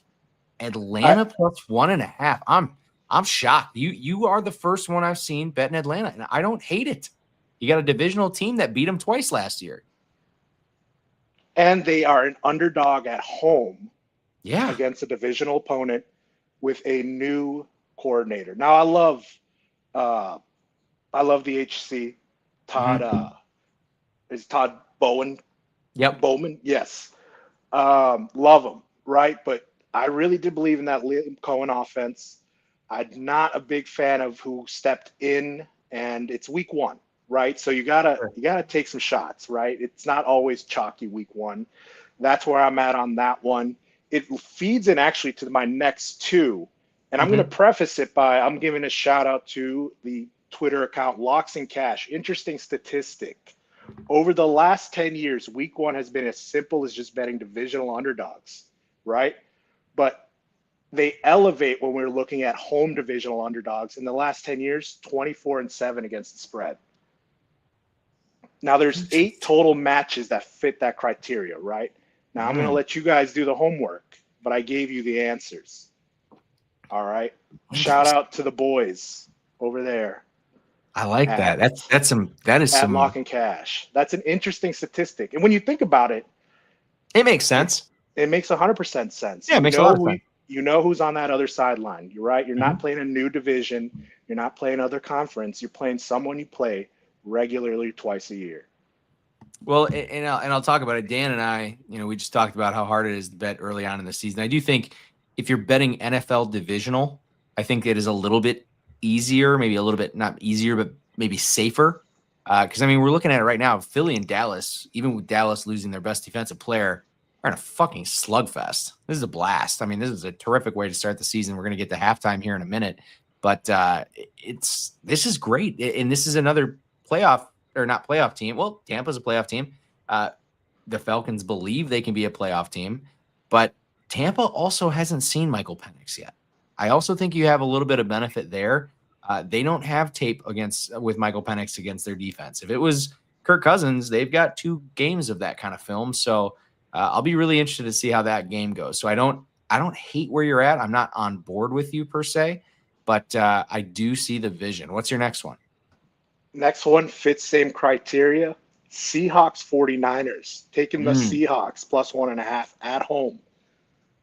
You can get her up to +2 and 2.5 with some juice right now. You were right on target with the sharps today, my friend. Also, 15% chance of rain, a little bit of wind going at Lumen Field. That I think definitely helps the Seahawks. It's starting to feel the injury news that we just got before the game. It's starting to feel the walls are closing in on Kyle Shanahan. It really needs to be a make or break season for him. The walls are starting to feel a little closer than they should. Sure. Or Kyle Shanahan. Wait, what did you say? Mike. I said Carl? his father. Oh, Mark. Yeah. I don't even think there's a Mark. Kyle. You got a Mike. No, Mike. I said Mike. Yeah. Oh, okay. Kyle. I think the walls are getting a little tight on Kyle. him. I don't know. The 49ers are held to a certain standard. And, they love the guy. They've given him a lot of leash. But just something, if it doesn't click one more season, some questions need to be asked. There's going to be questions raised. I talked about it with Gino, Gino from Bet Openly is as diehard of a 49ers fan. And he is a 49ers fan truther. He can get out there and say some things on social media. Oh, surprise, surprise. Gino says things on social media that people don't like. But I do largely agree with him when it comes to San Francisco. We talked about it. He thinks that they are going to get through this with Shanahan as their head coach. But to what you've already talked about, and to your guy that you had to credit a little bit of information, shout out Top Shelf Action on the Action Network. Early season divisional underdogs. Overall, 130, 66-6. That is a 66% win percentage with an ROI of 27%. That's going back as far as we can track them. Yeah, dude, it just feels like even though it's a small margin, if you can get if somehow this thing, and it would take some very respected money to move this number from 2 to 3, because it was, like you said, it was already at 1.5. I don't think I'm going to get there, but again, I'm not against you. And if I was you, and I hate to suggest bets as much as I hate to suggest financial advice, but if you can get Seattle +2 and tease that thing out to 8, you cross 3, 6, and 7 to get there. +2 is maybe like +2 or +2.5 on a 6-point teaser is phenomenal. That is not a bad line. I don't hate Seattle in this spot. I don't know where we're going to get from San Francisco. San Francisco is a huge question mark to me. But yeah, I'm with you. For the most part, these short dogs, especially divisional dogs, it makes a lot of sense to go against them early on in the season. What's your next one here? I think you got one more, right? Yes, one more. Now this one's going to build on it. And again, from the guys out at Locks and Cash, shout out. This one is when you have the same criteria that we just spoke about, but facing a non-playoff team who got swept by a divisional opponent. Now there's one game on the slate that fits this market. That one game is going to be the New York Football Giants heading into Washington, actually technically Virginia. If I'm Landover, Maryland, excuse me. Maryland. You're gonna name the whole DMV. Landover, Maryland. Name the whole shout out to the DMV. No shout out to the DMV. No, God forbid. I do not need any ops in the DMV. No ops, please. No ops. Please. But I'm taking the New York Football Giants on Sunday. 6.5 is what we're looking at right now. You're with everybody, bro. I know that Erick and I already talked. Etoft's coming on next. Talked about it with Isaac. Isaac's got 5.5. I just saw it tick back up to 6. This line's been doing some dancing and jiving. I've got the Commanders money line in a parlay, but I gotta say the statistics again. Let's just run through it. Russell Wilson, unprecedented, 44-27 against the spread in his career as an underdog. Only Patrick Mahomes is a better number with more than 30 starts of current starting quarterbacks. However, he's 23-32 straight up as a starter since 2021. He's 7-16 straight up as a dog. The Steelers lost their last 5 as underdogs to close out the year. I still love my line at a money line parlay, but I'm 100% with you guys. 6 points is a lot. I think there's definitely regression. I mean, you look at some things with Washington last year. You can look at their 4th down conversion rate, which was it cannot be done again. I will stand on my head and say they will not do that 2 years in a row. I think they were like 30% better than anybody else has ever been. It's unbelievable what they were. I think that might have been a little exaggerated. But again, Jaden Daniels played MVP type football, maybe for 50% of the season. Are you going to get that from him in year 2? We kind of saw what happened to CJ Stroud in year 2. But like you said, it's a divisional team that you beat twice last year, but also went through a decent amount of change in the offseason, new quarterback. Obviously you get a second year out of your receiving core, which should help you. And Tyrone Tracy looked good as a running back. So, I mean, maybe there's something there. The Giants do have a crazy defensive line, maybe one of the best defensive lines in football. So, yeah, I see everybody's point at taking the Giants plus the 6.5, 100%. I totally agree with you. So I do want to finish out before we get out of here and we can milk some time because I think Erick's just getting home from work anyways. I want to talk Pack. Isaac and I got cut off a little bit because we had to kind of speed through the end there. What are we thinking this weekend, brother? Are we pumped about the Pack? Are we worried? Are we nervous? What are we thinking? It's week 1. You got to give him some slack. That's a great answer. Give him some air to breathe. Of course, there's a huge amount of optimism going in, as there should be. It's just we have some questions of our own that need to be answered. Jordan Love, hey, wake up. It's about to be real fucking quick. So let's get the boys going. Obviously gotta bring in Micah slowly. Is whatever speed he wants, you bring him in at that speed. You don't want to. You give him the keys to his own body. It's crazy. I say that all the time. Give him the keys to his own body. You let him tell you what he needs. Don't try to tell him what he needs. That'll turn him off so quick. But whatever you do, be sane. Don't bet it. There's 15 other matchups. Be clean. Don't worry about it. Week 2 is when we come in making it up. We get the Commanders week 2. It's crazy. I'm so fucking excited. I get to go Sunday, Packers, Lions, 325. Hang out, watch the Bears on Monday night, whatever. Tuesday, whatever. Wednesday, whatever. And then I'm back to Lambeau on Thursday against the Commanders. Oh, I mean, it's peak Packers. You get the arguably 2 of the top 4 matchups of the year in the first 2 weeks at home in a 5-day span. Now, ask me about how I feel about the Packers come Monday morning, because do you want to look at a little look-ahead line? Do you want to What's guess that? what it is? For the Commanders, Yep. are we plus? Take a guess. What do you Plus think? Plus 2.5, plus 3. Bro, we're fucking laying a field goal. Wow. How terrifying is that? Laying a field goal at the moment. Laying 3.5 in some books on the early line. The look ahead. 48.5 total. I don't want to get ahead of ourselves, but dude. The Vegas perception of the Green Bay Packers has changed so rapidly. I just can't believe it. And don't get me wrong, I love being high on my team. I love being a homer. I try not to be, because obviously with this, I don't want to piss people off and think that, hey, everything I'm saying is skewed just towards the Packers. How can we not get crazy excited when Vegas thinks we're going to do it, when our front office has completely told us they commit to winning, and every single player that gets interviewed is lockstep, locked in, could not give any better answers to any questions? Like, things are good.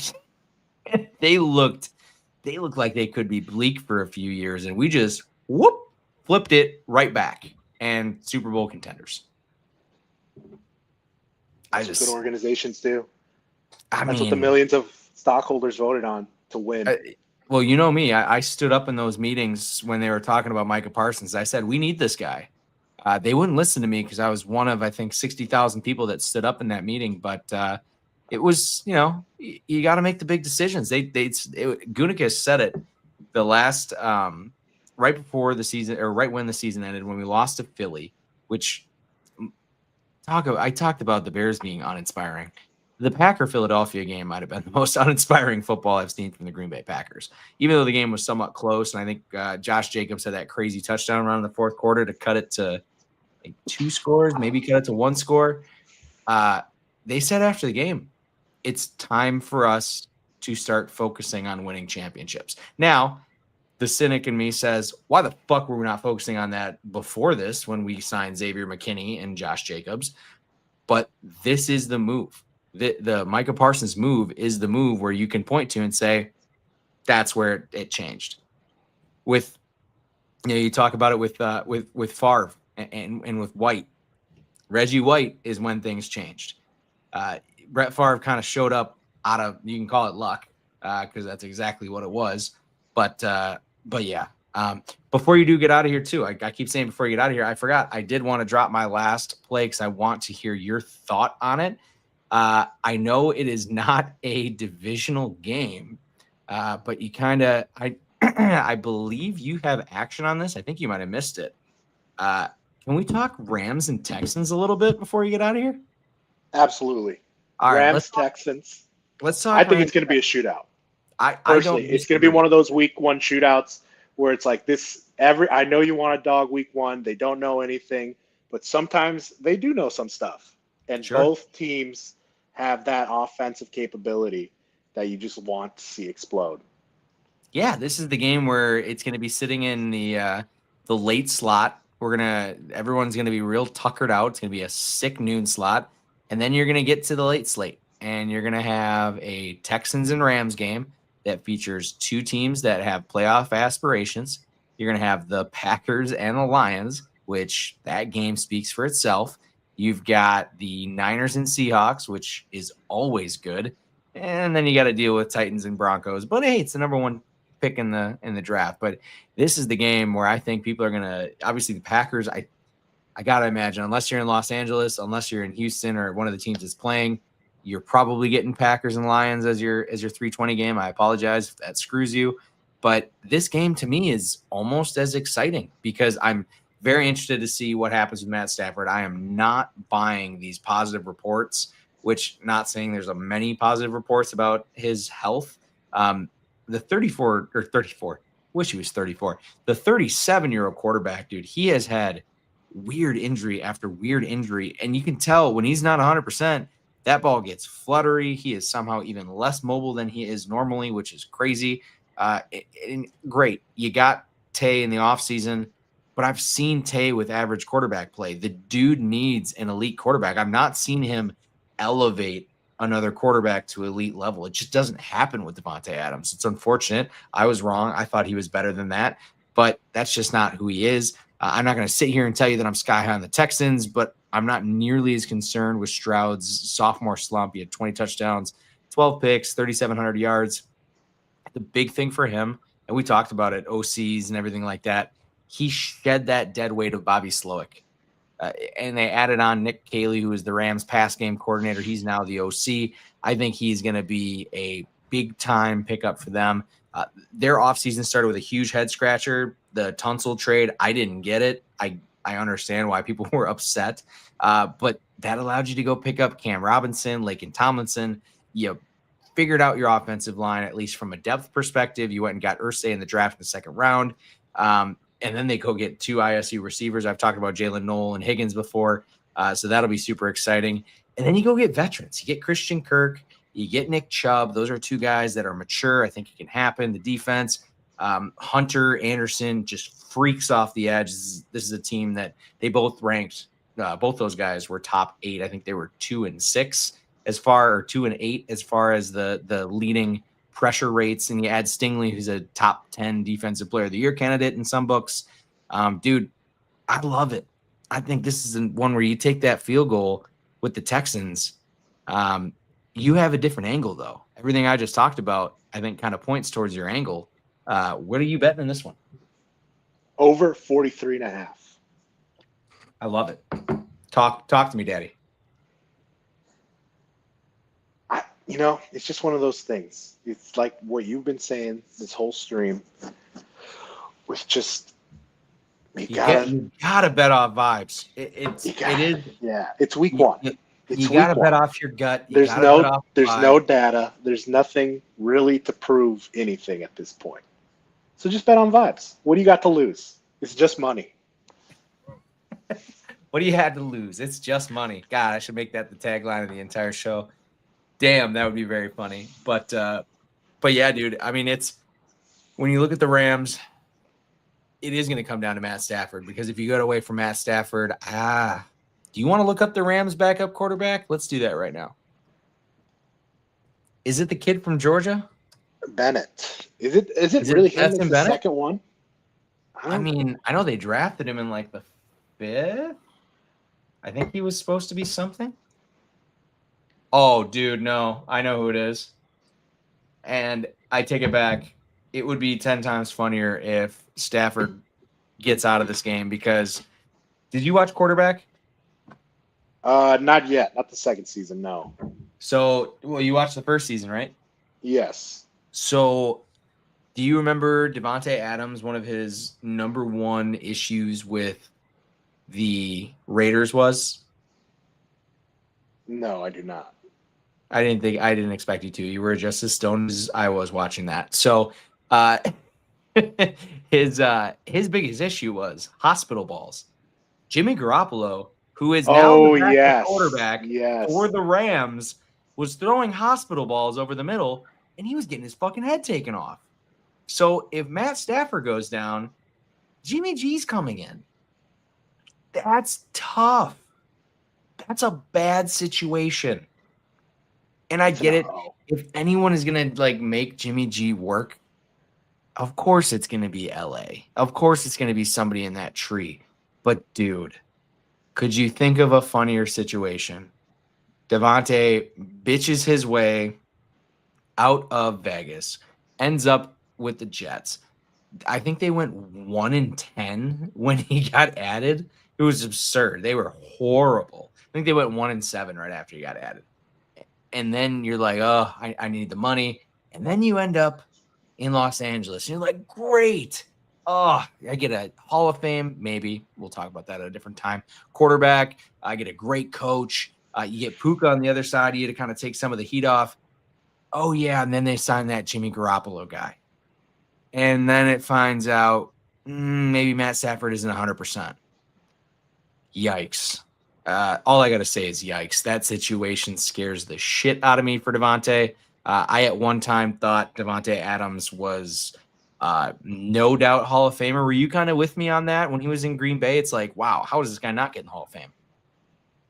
No, just because it's there's so many great wide receivers. There's so many great wide receivers. When you talk to the Hall of Fame, kind of to your point of Matt Stafford, right? I know you took a slight dig and said maybe Hall of Famer, but then I think about it, right? I mean, one ring, you got it. I mean, it's the Hall of very good. It's very good.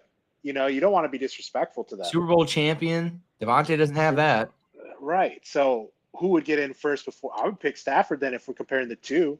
Oh, 100%. Super Bowl before Devontae. Absolutely. Devontae, it's just, he was pure. He was a pure route runner. He was pure in catching. He was pure in everything he did on the field. But was he Hall of Fame?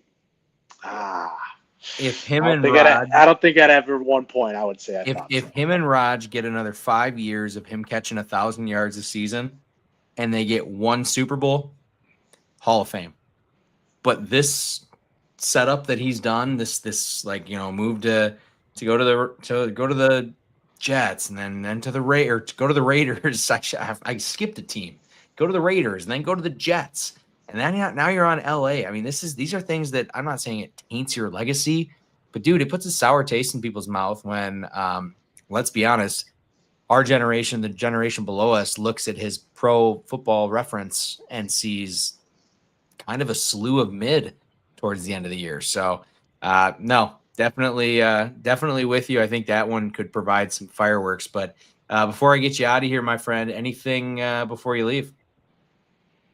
No, nothing to promote. Nothing to promote. And it's fucking back. We're here. The show. What are we at right now? How many viewers? 9,200. 9,200 live viewers throughout this show.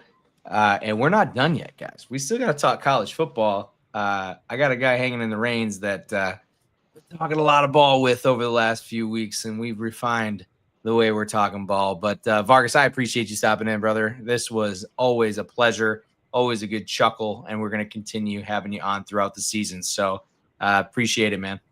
Love you, brother. Have a good one. Yep, take it easy. All right, that's it for Erick Vargas, and that means we are moving to our final segment of the show. We're going to dedicate the last 20 to 30 minutes here to college football and bringing on a man that I already talked NFL with this week. It's Erick over from the Etoft21 Sports Show. Erick, how we doing, my friend? How are you doing this evening? Doing okay, man. Doing okay. You know, had a little panic in the Guillotine League with the Christian Kirk news and didn't know what to do. Did that affect you? Yeah, I had Kurt in the flex. So I panicked, and the only person that was available that I could really get was Jalen Tolbert. So rocking Jalen Tolbert with half a point so far in the old Guillotine League. Well, and I was looking at it too, just because that's a league that you stress about this first few weeks because you're like, all right, are my guys good? Are they not? And then for those of you that don't know what a guillotine is, we might be speaking off into the void because it isn't the most popular league. But what it is you've got, what do we have, 16, 17? We have 18. 18. Oh, God, there's so many weeks of the NFL now. 18 teams in this guillotine league. At the end of each week, the team with the lowest score, see ya. Your players available. We all have salary caps throughout the season, so you'll be bidding against guys. You got to be smart with it, or you can be like me and just accidentally not use it for like 6 weeks. Worked out for it. It worked out great for me, so no complaints on my end. But I would strongly suggest a guillotine league, which I think Yahoo, like many others, they allow you to do, you know, a week 2, week 3 league, even a little bit after the fact. So, but yeah. Appreciate you coming on, man. I kind of told you about it. We talked a little NFL during your show, the Etoft21 Sports Show. For those of you that don't know, runs Tuesday nights at 9:00 on YouTube, X. Is that it right now? We got Twitch. I got Twitch, dude. Got Twitch, dude. So. Nice. Love that. Love seeing the OG get on Twitch. Anytime we can get anybody extra on Twitch that is over the age of 25, it is a plus. I'm also over the age of 25, so I fall into that category. But that is a slew of young kids on there. So we try to get the more refined. The mature crowd. The mature crowd. Right, exactly. That's where our YouTube crowd comes in. Big shout out your YouTube crowd. They've been showing me some love on the streams and following me on my platforms as well. So some good cross-pollination between Etoft and the Lock Talk stream. But Eric, I wanted to talk college football. But before we do that, we've been talking NFL all show. I just want to give you the floor and kind of let you go through your NFL positions as we kind of move into week 1 here. I just want to let you kind of go because honestly, I do believe you are one of the sharper minds. You do think about this shit. You don't just you see it from more of a coach's perspective, scheme perspective, which I do appreciate. Whereas a lot of guys are like, Dan Koob just talked about with me a few minutes ago, analytics. But there's a little bit of just football knowledge that you bring to the game. So what do you like for the NFL this weekend that you can give the folks? All right. So let's start it off. Obviously,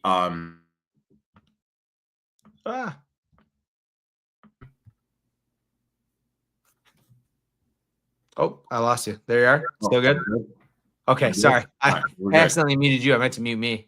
All right. So the first one we're going to is we are going to go out to Seattle. We're going to take Seattle here plus 2.5.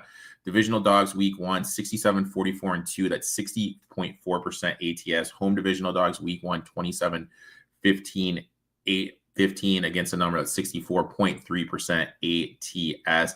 I got some major concerns from San Francisco. Ricky Pearsall is currently their number 1 wide receiver. Juwan Jennings, number 2. The law firm MVS, number 3. Brandon Ayuk is not walking through the door. Christian McCaffrey was actually listed on the injury report later today, so we don't really know if he's going to be going. Nick Bosa is gone. Armstead is gone. Javon Hargrave is gone. The 49ers rush defense was 22nd DVOA, allowing 4.6 yards per carry, 20th in the league, 128 rushing yards per game. Now, the reason that is key is because Clint Kubiak's coming in to be the OC. He's going to be running this wide zone concept. Saints ran it last year where he was the OC 45% of the time, second most in the NFL. Now, Seattle looks to recuperate that. So I expect these huge games with the run game. Now, also defensively, Mike McDonald's defense, 5th in EPA per play from week 9 onward. They added Lawrence.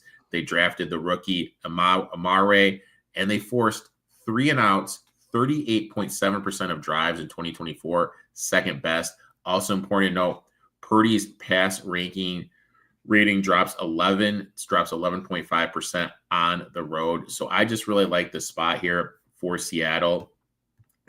Plus 2.5. Now, piggybacking that bet, another bet I did was Kenneth Walker over 57.5 rushing yards. When we look at it, he averaged 52.9 yards per game last season, going over this number 4 of 11 games. Played even in limited action. He still led the Seahawks in carries, missing 7 games. When we look at last year with Ryan Grubb as the OC, they ran a gap power system, 3.7 yards per carry. But historically, Walker has been much stronger in zone runs, posting a 4.9 yards per carry on outzone carries over his career. Now, look, I really know people think that Zach Charbonnet is going to be a thing, but when we look at the numbers, Walker averaged a whole yard better than Charbonnet did in zone runs. I mentioned Clint Kubiak effect, outside zone concept, under center looks 45% of the time, second most in all the San Francisco sacks. So those numbers just kind of piggyback off of each other. Another one, Giants plus the 6. I think the Giants defensive line quietly maybe the best in the NFL. With I don't know if it's all that quiet, man. It's getting loud. I'm the loudest. Brian Burns, Thibodeau, Abdul Carter, Washington's offensive line on their hand comes into 2025 with some major concerns. Overachieved last year. Cosmel has his ACL. Tunsil, he's past his prime. Had a down year last season. Divisional dogs week 1, 60.4% ATS when the road dogs 58. Divisional road dogs catching 4 or more, 60%. Dan Quinn as a favorite, 40% against the number. Now Russell Wilson, we talked about this on my show as an underdog, 40-22 ATS, 64.5% his career, 14-9 when he's not in Seattle. Giants last 7 games at Washington, 6-1 against the number. Washington's identity last year was a heavy run, 5th most attempts. Going against this defensive line with a banged up offensive line, I'm a little concerned. McLaurin's holdout, I think he's going to be a little rusty week 1.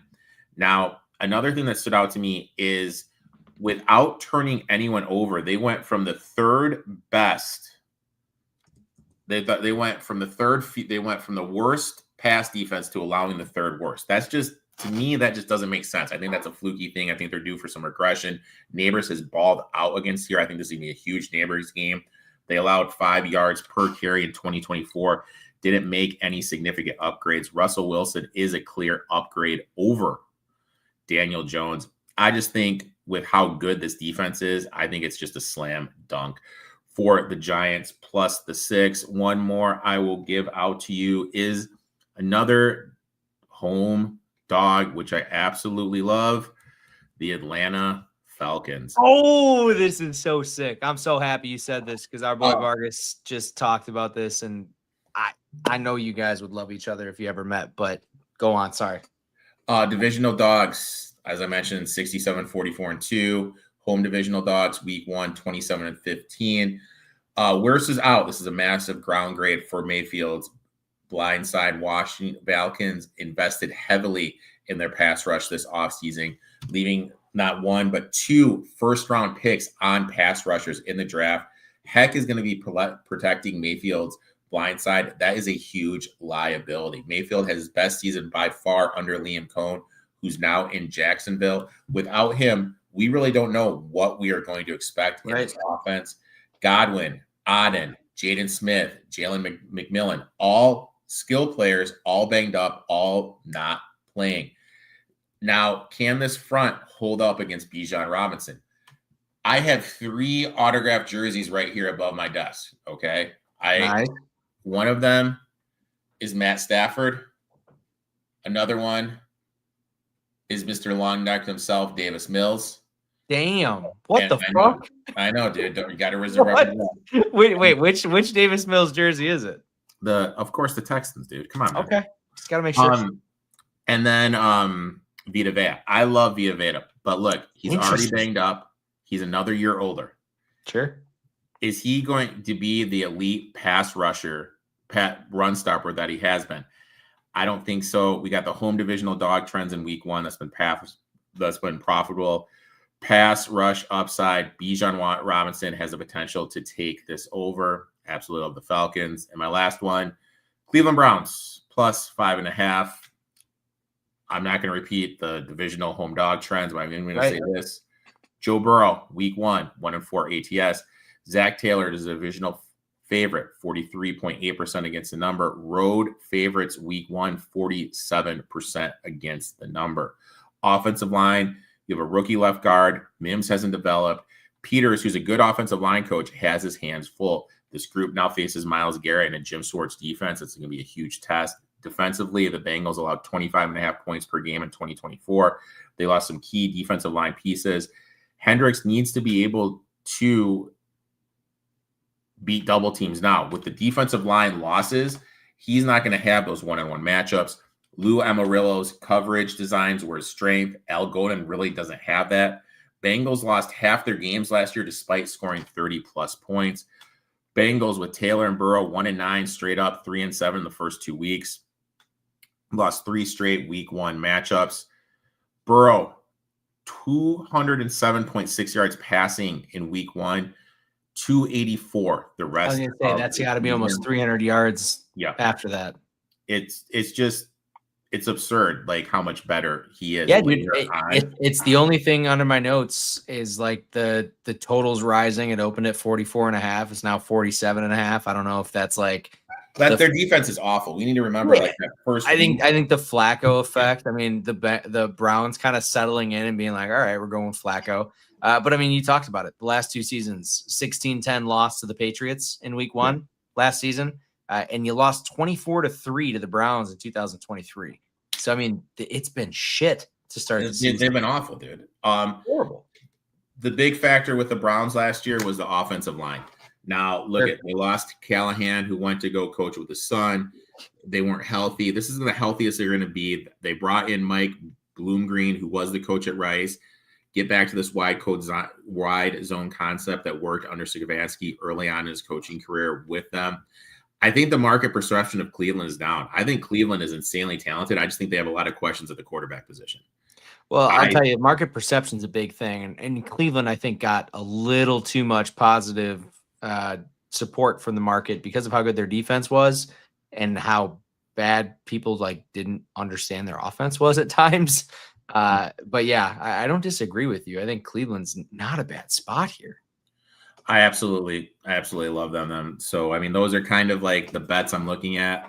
Oh, the bets I've already made. All those are locked in. Well, and I almost did the cardinal sin of teasing across 0 with Cincinnati. I'm like, not a chance. The more I looked into it, the more I hated it. But the reason I brought Erick on for the end of the show, because him and I talked NFL for hour plus on Tuesday night. I wanted to talk a little college football because him and I talked a little college football about a week ago, and we got a lot to talk about. I just got a few talking points from college football week 1. USF murdered Boise State. 3 fumbles for Boise State. I think all 3 of them inside the 40-yard line for USF. Do you read a lot into this one? I've got a bet for USF this week, so I won't talk too much. I looked at it like it showed how valuable Gentry was. Him not being there really exploited this quarterback. But also Dirk Cutter was the OC. Dirk Cutter, former coach. Wait, Dirk Cutter was the OC at Boise last year? Yeah, he was the OC at Boise. God. And he was gone. So they lost their OC, and then you lose your best weapon offensively. And I believe I talked about it on your show. I don't know if it was your show or someone else's show I went on. I'm sorry. There's all these teams that come in with all these hype, and they just disappoint. And then the following year is the year. And that's what's South Florida. South Florida was a hype school last year. Yeah, Brown got injured. They were not. They were not great. Brown got injured, got banged up. But this year, as long as he stays healthy, as long as he stays upright, they're in a great position. I mean, I have them to win the American. I had them plus the points in the money line. I just need them not to get hurt at Florida this weekend. Sure. That's right. They're in great position in Boise. I mean, when you don't have an NFL player at a skill position and you lose an NFL caliber offensive coordinator, that's going to be a skill drop. We talked about it last week. What we need to remember is these NFL coaches that are used to having stilled photos going down to the coaching ranks, and now you get an iPad. This is such a good video. Good point. It's a huge upgrade, and not having Dirk Cutter there was huge. As much as everyone wants to shit on Fat Matt Patricia, and rightfully so, of course, he's a smart dude when it comes to defense, and you give him the ability to actually have video to show players. That is just a huge upgrade. So, no, yeah, I don't disagree. It's just some other brief notes. I mean, Nebraska's offense, we all got excited about it. Hogo's calling all the plays. Good, not great. Showed flashes. Raiola did complete 79% of his passes. I know people hate on that kid, but he's just flat out efficient. He had a pair of scores, 243 yards. Good balance. I talked about it last week on my show. The one thing that I loved about Nebraska later on in the year is they had that balance in the run game. They rushed for 150, 160 yards per game after barely cracking 100 during the first part of the season. Ohio State, Texas, man, stinker. I talked about it with Dan. What the fuck were we going to expect from Arch going into the horseshoe? It's why are we surprised by this? Gino came on last week. Not your Gino, my Gino. Came on last week and talked about it. First half under is just such an easy bet. And it was easy, as easy gets. I mean, it's just... We saw it Clemson LSU. We got caught up with his last name. You know what I mean? That was the whole thing. We all got caught up with his last name. We thought he was going to do this thing. First start on the road in the horseshoe is a tough ask. It's against a Super Bowl winning defensive coordinator. Right. Tough ask. It wasn't just he just showed up oh shit, you got to go on the road. No, you're going on the road against a dude that went through the Patriots dynasty and the offensive coordinator is maybe the best recruiter of all time when it comes to receivers. Like, yeah, all things were stacked against you. Things weren't going to go great. Like, sorry. I'm sorry, I don't mean to interrupt you. I'm shocked by how much success Dallas is having running the ball right now. I was just going to say this one down the sideline. Shout out my boy Zach Bond trying to punch it out there at the end. But, dude, this defense for Philly is miserable. I mean, both these defenses are. Which I didn't expect much from Dallas, but I expected Philly to still be respectable, not. And is there an AJ Brown? Is there like AJ Brown is zero? As much as I can bitch about Jalen Tolbert, AJ Brown has a 0? AJ Brown is a 0 right now. Oh, I didn't even realize that. I got him in almost no lead. Actually, wait. Oh, you're gonna fucking make me have to look at this roster, because guess what roster he's on? Oh, no way, man. I think he's on my roster. He is. 0.0. Oh my God, dude. Maybe you're just paying enough attention, I guess, to the fantasy aspect of it. I'm just looking at the fucking scoreboard light up, thinking my guys are doing fine. AJ Brown with a 0. Okay, we gotta focus. Gotta focus. Gotta lock in. None of that. Clemson. Yeah, Clemson, LSU. Look at crazy. what Kubiak or whatever his name, however you say his name. When you look at what he did last year, when you kind of look back at the defenses he did it on, you kind of have to ask yourself, was it the level of competition? It's the ACC level of competition for Like, it is. He got, LSU. They're going to be there. It's going to be interesting to see how that all plans out with how thick the SEC is with everything. Sure. But you have an NFL. You have Brian Kelly, who's been there, done that. You have an NFL caliber quarterback. Defense was better than I thought it was. Offensive line was better than I thought it was. So I was impressed with LSU. LSU is one of those teams, man. They spent a lot of money on that defense. The defense was the one thing that seems like, I needed a Ferguson touchdown there. The defense is the only thing that they were missing, and they seemingly have found it. So we'll see. I mean, it's again early on in the season. Miami outlast Notre Dame with the Notre Dame late push. But the one I have a question for you, TCU, 48-14 over North Carolina. So that was during the guillotine draft. I gotta watch this. Surgical drive by UNC. Oh, so that's the thing is like our draft started right as that drive happened, and I was like, wow, this will be fun. Surgical, and then it ended. Our draft ended 27-7. I was like, what happened? It was a story of 2 games. I need to rewatch that game. But when you kind of look back at it and kind of say, well, it was a whole revamp unit. I think it's like Gio Lopez couldn't have been that bad at quarterback, but everything I look at, man, he graded out miserable. I don't mean to be. I hate left-handed quarterbacks, dude. I don't disagree. I hate left-handed quarterbacks. And maybe he's just a group of 4, group of 5 quarterback. You know what I mean? Maybe he is. That's the thing, and I'm going to talk about it with some of my stuff this week. Is like making that jump. I mean, there are guys that are making the G5 to P4 jump, but I think the guys that are making the FCS to FBS jump, there's not enough. Like, oh God, Ferguson just got put on a stretcher. Yeah, Christ almighty. But yeah, let's get into week 2. We talked enough about week 1. You have one tomorrow night that's interesting, and I'm starting to see more steam on this as more guys with respective opinions. JMU is visiting Louisville. What do you think? I took JMU plus the 14. Look, this is their Super Bowl. Okay, if they just go there and this game is competitive, they're going to be in a good position to battle South Florida for that group, that wild card spot, if you will, for the playoff. And the pressure is really on them now with South Florida beating Boise State. 2-0 versus ACC teams since joining FBS. 70-50 win over UNC in 2024. Nearly upset Louisville in 2022. 3-1 as the road underdogs. And the one thing I noticed about Louisville that Louisville has this history of, they tend to play down. There's certain teams that, oh my God, he just fumbled. God damn it. Certain teams that play fuck? Certain teams that play up, and there's certain teams that play down. He plays down. When you look at their defense, dominant over Weber State, allowed only 148 total yards, only 64 yards rushing, 2.1 yards per carry, forced 3 turnovers. Louisville ranks 127th in turnover margin after the opener. Limited explosive plays, just 2 plays over 16 yards in week 1.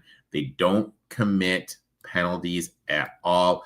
When we look at Louisville's coach, he's only 8-11 as a double-digit favorite.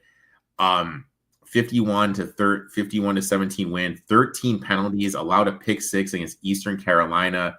History of letting teams getting backdoored. When you look at JMU, their running back, Adai, 99 yards on 10 carries. Their quarterback, 130 on the ground. Team rush for 313 versus Weber. They got the dual quarterback system. The kid from UNLV comes in to run in some goal line situations. I just love how this offense looks. They are way better than I thought they were going to be going into this year. I thought there's going to be some quarterback battle and everything, but new coach hasn't missed a beat. This is their Super Bowl. I took them plus the 14. Haven't sprinkled on that money line yet, though, man. You're a big take the points plus the money line. I'm sure the money line's crazy. I haven't done the point. I haven't done the money line yet. No. I'm just saying it's got to be absolutely nuts looking at a 14-point spread. I'm gonna buzz through this one quickly just because I'm taking Texas laying 36.5 against San Jose State. Gino is a Mountain West guy. He kind of filled me in on what San Jose State looks like this year. They played your boys last week, so you probably watched a little San Jose State. I had CMU plus the points, and the thing that stood out to me was San Jose State was supposed to have this excellent defensive line. They got ran for over 250 yards against them. It was insane. And they had 115 pass yards, and 47 of them were on one play. It was absurd. Now, granted, I get it. You know, they've never seen this attack before. This is a new coach. High variance game, but still, you have a defensive line. You can't get that manhandled. It was that bad. And they've got some kid, this Eget kid at quarterback that's a complete gunslinger. Threw 10 interceptions last year. He threw a couple during the game this week. I mean, they were able to turn the ball over, I think, 2 or 3 times in that game and still keep it close. And I mean, I think the big thing in college is you have to have I call it the quote unquote chain mover, the dude that can just make a catch when it's 3rd and 8, 3rd and 7, whatever. And they lost Nick Nash, who in my eyes was the best wide receiver in college football. Very good, very, very good receiver. And nobody knew about. Yeah. And they lost his backup and they lost the wide receiver too. So they lost a lot of weapons. So it's going to be interesting to see what Sark does offensively. Is this going to be like a vanilla game plan, or is he going to open it up a little bit more because the offense did struggle against Ohio State? You know what I mean? That's interesting. Sure. So that's why this number is kind of interesting to me for San Jose. 100%. Excuse me. Well, and we are about to get some weather at the link. Are you seeing these overview shots? The lightning coming in and the Doppler. We got our first Doppler radar. We did get our first Doppler radar. Gotta love that. My mom's dad, my grandpa, was a weather guy for many years. So big shout out to the Doppler. This is a game that I wanted to talk about because you and I are sitting on opposite sides, similar to we are during a certain football game between the Commanders and the Giants. But I'm taking Iowa State money line. You got these guys. You got Iowa plus 3.5. Now, I want to talk about the reason that I'm on my side. South Dakota State quarterback Mark Kronowski, I believe, tried to make that jump. We talked about quarterbacks making the jump from the P5 to G4. It's very, very difficult. He did not look great last week trying to make his jump from FCS to FBS. Goes 8 of 15, 44 yards and a touchdown against Albany. Added almost 40 yards on the ground, largely ineffective. He had 11 carries, 39 yards, a touchdown with only 1 sack. But I will say, big shout out to Iowa. This game started Iowa field goal, punt, Albany touchdown. So it all worked out great. It was Iowa 34-7 at the end of this one. I can't say anything negative about the defense. It was Albany, but dude, I am so high on Iowa State right now. We talked about it. You had South Dakota last weekend. It didn't work out great. I had Iowa State first half.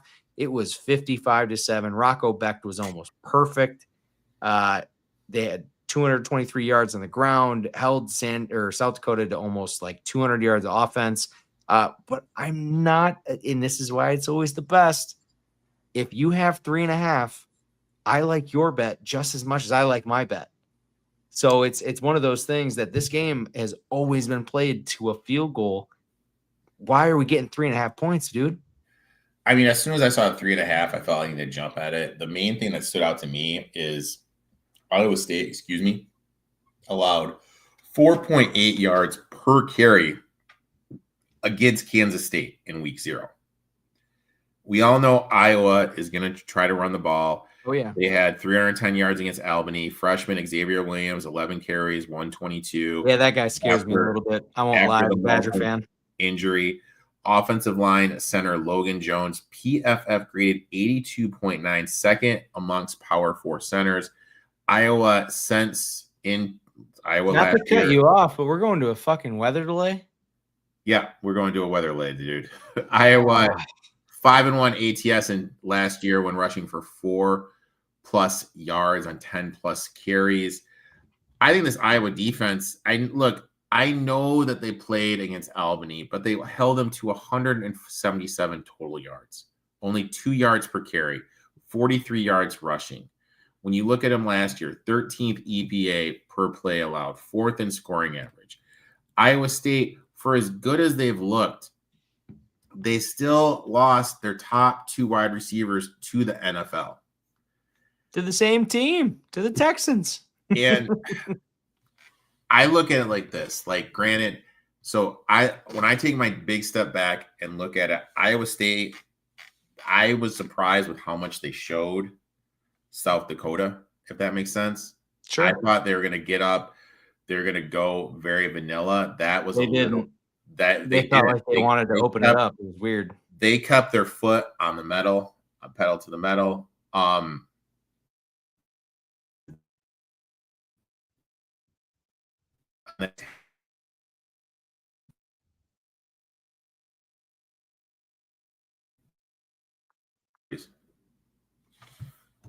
Can you hear me, man? Yep, you're back. Got him. So that was a big thing to me, but when you look back at the Kansas State game, Kansas State just invented ways to shoot themselves in the foot. There was 2 opportunities they could have just ran a quarterback keeper with Avery Johnson. They didn't do it. They had him in the gun.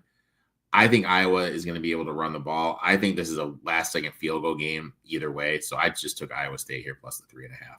I don't hate it. Again, and it's like when you look at when you look at Big Kurt, you take out teams not named Ohio State, Michigan, or Penn State, 60% as a dog. They had won 7 of these last 8 matchups. 6 of the last 7 have been decided by 1 score. Iowa 6-4-1 ATS in the last 11 in the series, and Matt Campbell 2-6 straight up versus Iowa. I don't hate it, man. I don't hate it at all. Anytime we get to Iowa State, that stuff gets super dicey. Well, welcome to the only show in town as people are starting to our viewership went up like 500 once the game got delayed. So people are definitely coming in as the game gets delayed. Welcome on into Lock Talk. It's me and Etoft. We are talking college football. Eric, your next one that I want you to go in on a little bit, UAB against Navy. You like the Blazers? 21.5. Oh my God, dude. I hate myself for doing this. And I know this is one of those games that no one is rushing to go bet. But when you have the Service Academy laying these big numbers, historically they struggle. 46% as favorites overall. When they're laying 14 or more, it drops to 41. When they're laying 21 or more, it drops to 40. Look, Navy Army, Air Force, they just struggle to cover these large spreads due to their style of play. Yeah. When we look at UAB last week, they put up 52 against Alabama State, 520 total yards of offense. They have Jalen Kitna at quarterback. Looked solid last Did week. you say Kitna? Like Kittna? The guy, his dad used to play for the Lions in the NFL. John's son? John's son, who That's got caught outstanding. with he was at Florida, got caught with some inappropriate stuff I'm not going to mention. Oh, I hate to see that. Lost a scholarship, got picked up by the Fighting Trent Dilfers. Now, when you look at UAB, balanced, high-paced offense, 14th on third down conversion. I think they're going to be able to obtain some drives against this Navy defense. Navy, even though they won 52-20 against VMI, they allowed 269 yards of total offense, 159 yards. Pass defense ranked 76 last year, allowed 7.3 yards per attempt. I think Kitna is going to be able to exploit this. This transfer-heavy experience roster adds something that is going to make Navy's physical run scheme struggle. UAB, it's Trent Dilfer, and I love these Trent Dilfer press conferences. I don't know if you've watched them, where he's like, running, talking about his wife getting less hot every time they lose. But it's just way too many points. This triple option offense, it rushed for 464. UAB's defense, led by Russ and Lewis, built to handle this physical rush-heavy steam. They're 7th in sack rate. I think they're going to be able to disrupt there. I think they're going to be able to get to the quarterback. UAB just has this high-powered offense, and I think they're going to be able to score when they get the ball. And Navy is going to limit the possessions, and they're going to control the clock. And I just think that's too many points. I think 20.5, there's no chance in hell I'm playing. 21.5, which I've got on Hard Rock Bets, I'm all about. Do you worry about the UAB defense that gave up 42 points to Alabama State last week? No. I mean, look, their defense is brutal, man. I it's bad, yeah. But it is physical, and they're not going to be as stretched out. I think they're going to be able to get to the quarterback, and this offensive line of Navy isn't as big as Alabama State's was. Well, did you hear? Was I with you? Were we talking about the great scheme of the Naval Academy and Army on their rosters? When we think that more teams are going to go to run heavy? Nope. Oh, buddy, let me put you on game. All right, everybody, it's time for you to lock in, and welcome to Jake's Conspiracy Corner. Last week, I had Tarleton over Army, and I told everybody bet Tarleton outright.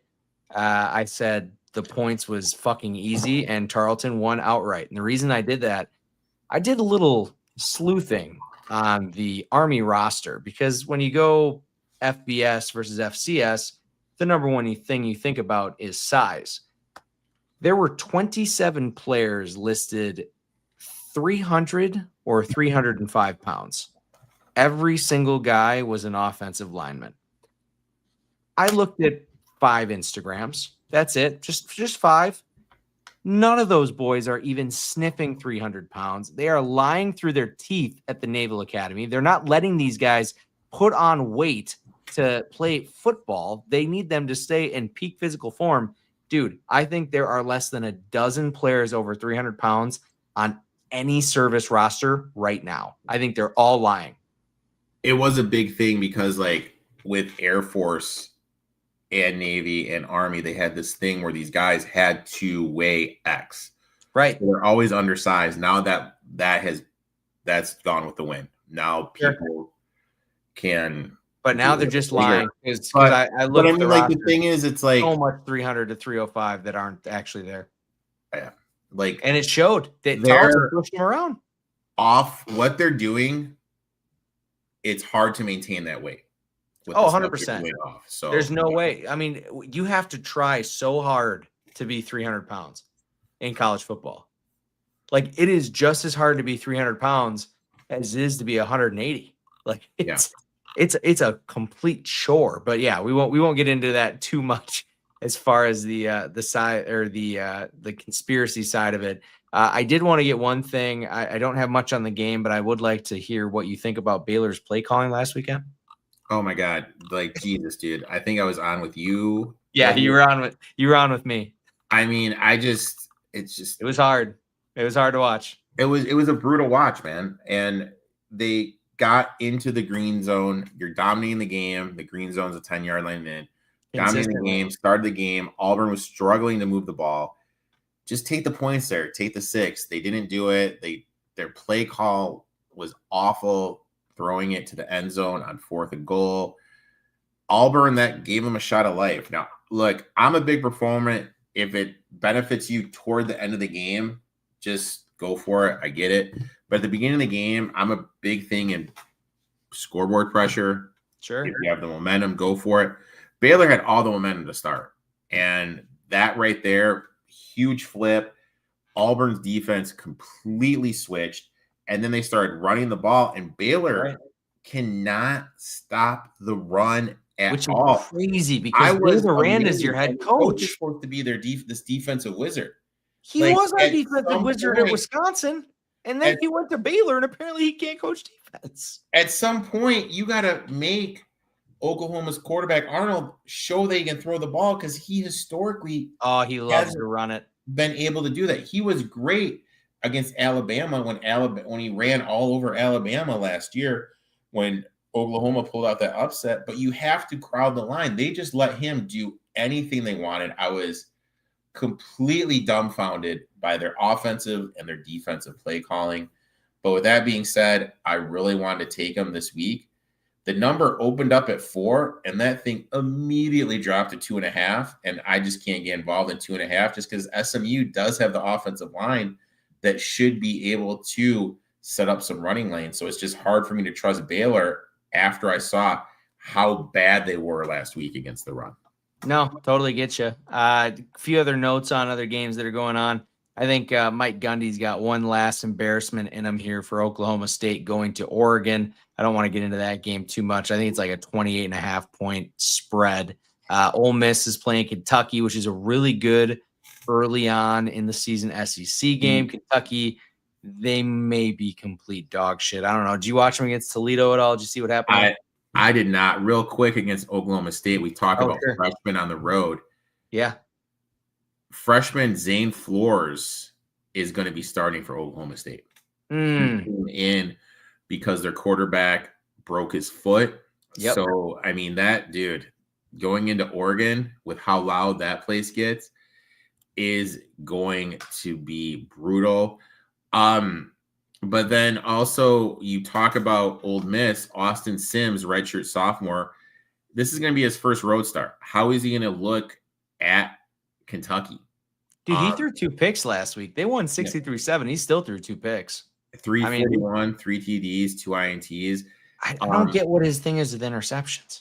There are some O-line concerns too. They have only one projected starter looks like they're going to be starting. 26 players on the injury report, 14 are probable. So yikes. They are banged up. Defense, 2 interceptions, held Georgia State to 7. I really thought Lane was going to keep this one close to the chest because last year they did open shit up, and that put a lot of stuff on tape for Kentucky, and they shit the bed against Kentucky, and that was the game that kept them out of the college football playoffs. When you talk about Kentucky, their quarterback, Zach Canaris, this 10 for 23 for 85 yards and 1 TD. He's played 7 years. There's what else is he supposed to do? Yeah. That guy's like, he's my age. I think we graduated together. What are we doing? It's like, dude, start your job. Get a job. Go now. Go do something. Like go join your dad's insurance company. Anything. Seriously. Oh, it's crazy. All right. I want to run through 2 more games. 4-8 before we get to last 12. Kentucky 4-8. 4-8 last 12 at home. Interesting. Good to know. All right. 2 games that I want to run through before we get out of here. I can hear my son losing his mind. Quickly for me, I've got an over in the USF Florida game.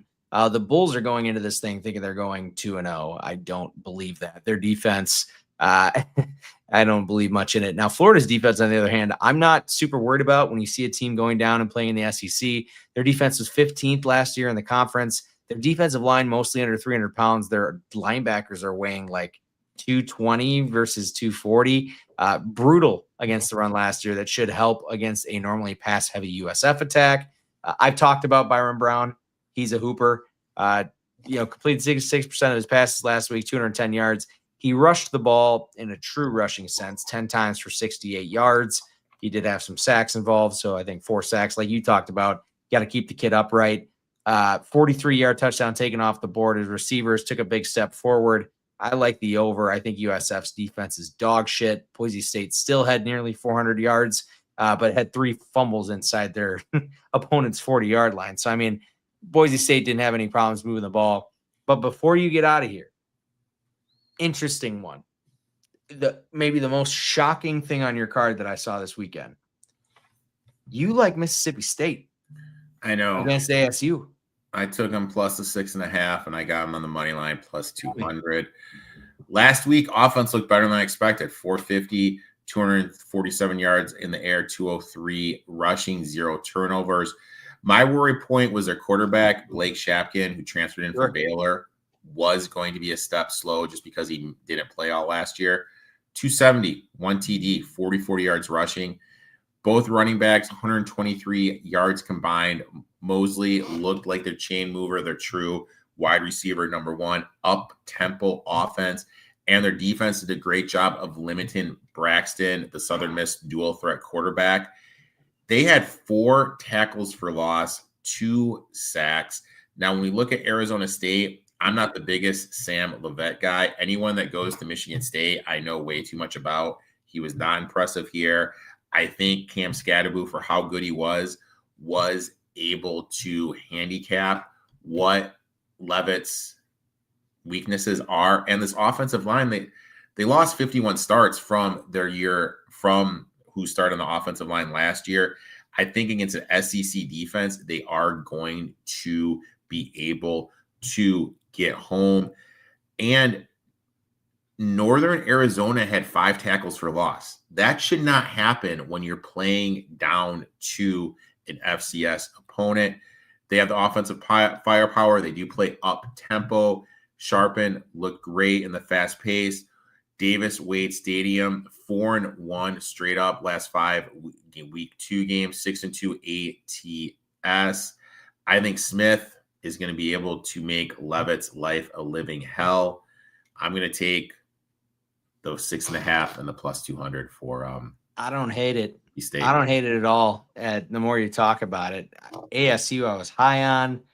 I mean, they lost Scadaboo, second in receiving. Cam was one of the best college football players. I think he's not getting enough credit to how good he's going to be. Like, and they lost a ton on the offensive line. And they lost a ton on the offensive line going on the road to play an SEC defense. SEC school. Now, and we've talked about Mississippi State.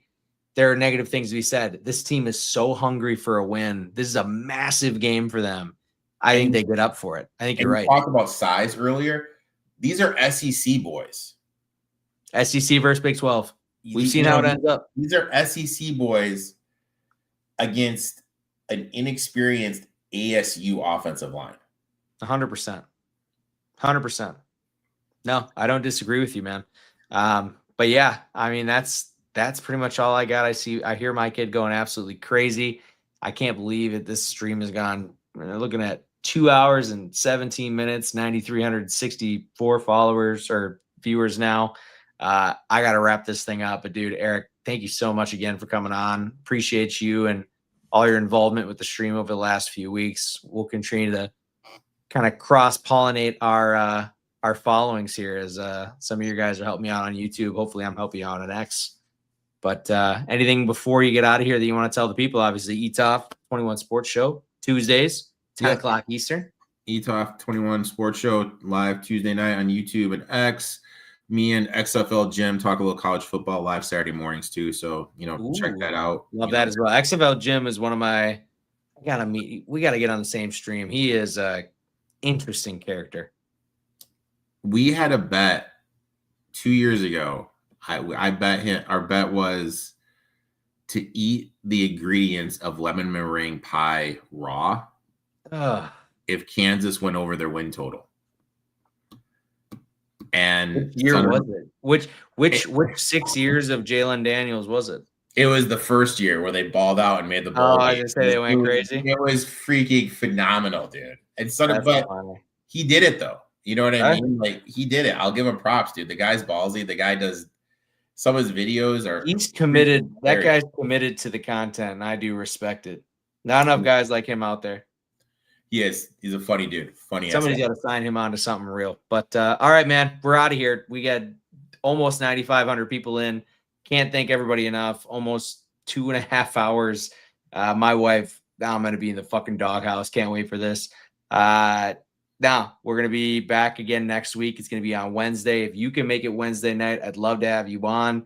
I'm going to be going to Packers Commanders on Thursday night. So it's going to be a little busy for me. I get Packers Lions on Thursday or on Sunday afternoon. And then I'm going right back again for Packers Commanders. And then I'm headed straight to the UP, baby. Ooh, straight to God's country right after the game. So not after the game, but next morning. So yeah, can't say enough good things about next weekend coming forward. But man, I appreciate you coming on. Always a good conversation. At Etoft21 Sports on all handles. At Etoft21 everywhere. At Etoft21 Sports everywhere. Sorry. Beautiful. Love it, man. Erick, always a pleasure. Probably my favorite guest that comes on. Thank you so much, brother. Thank you, my friend.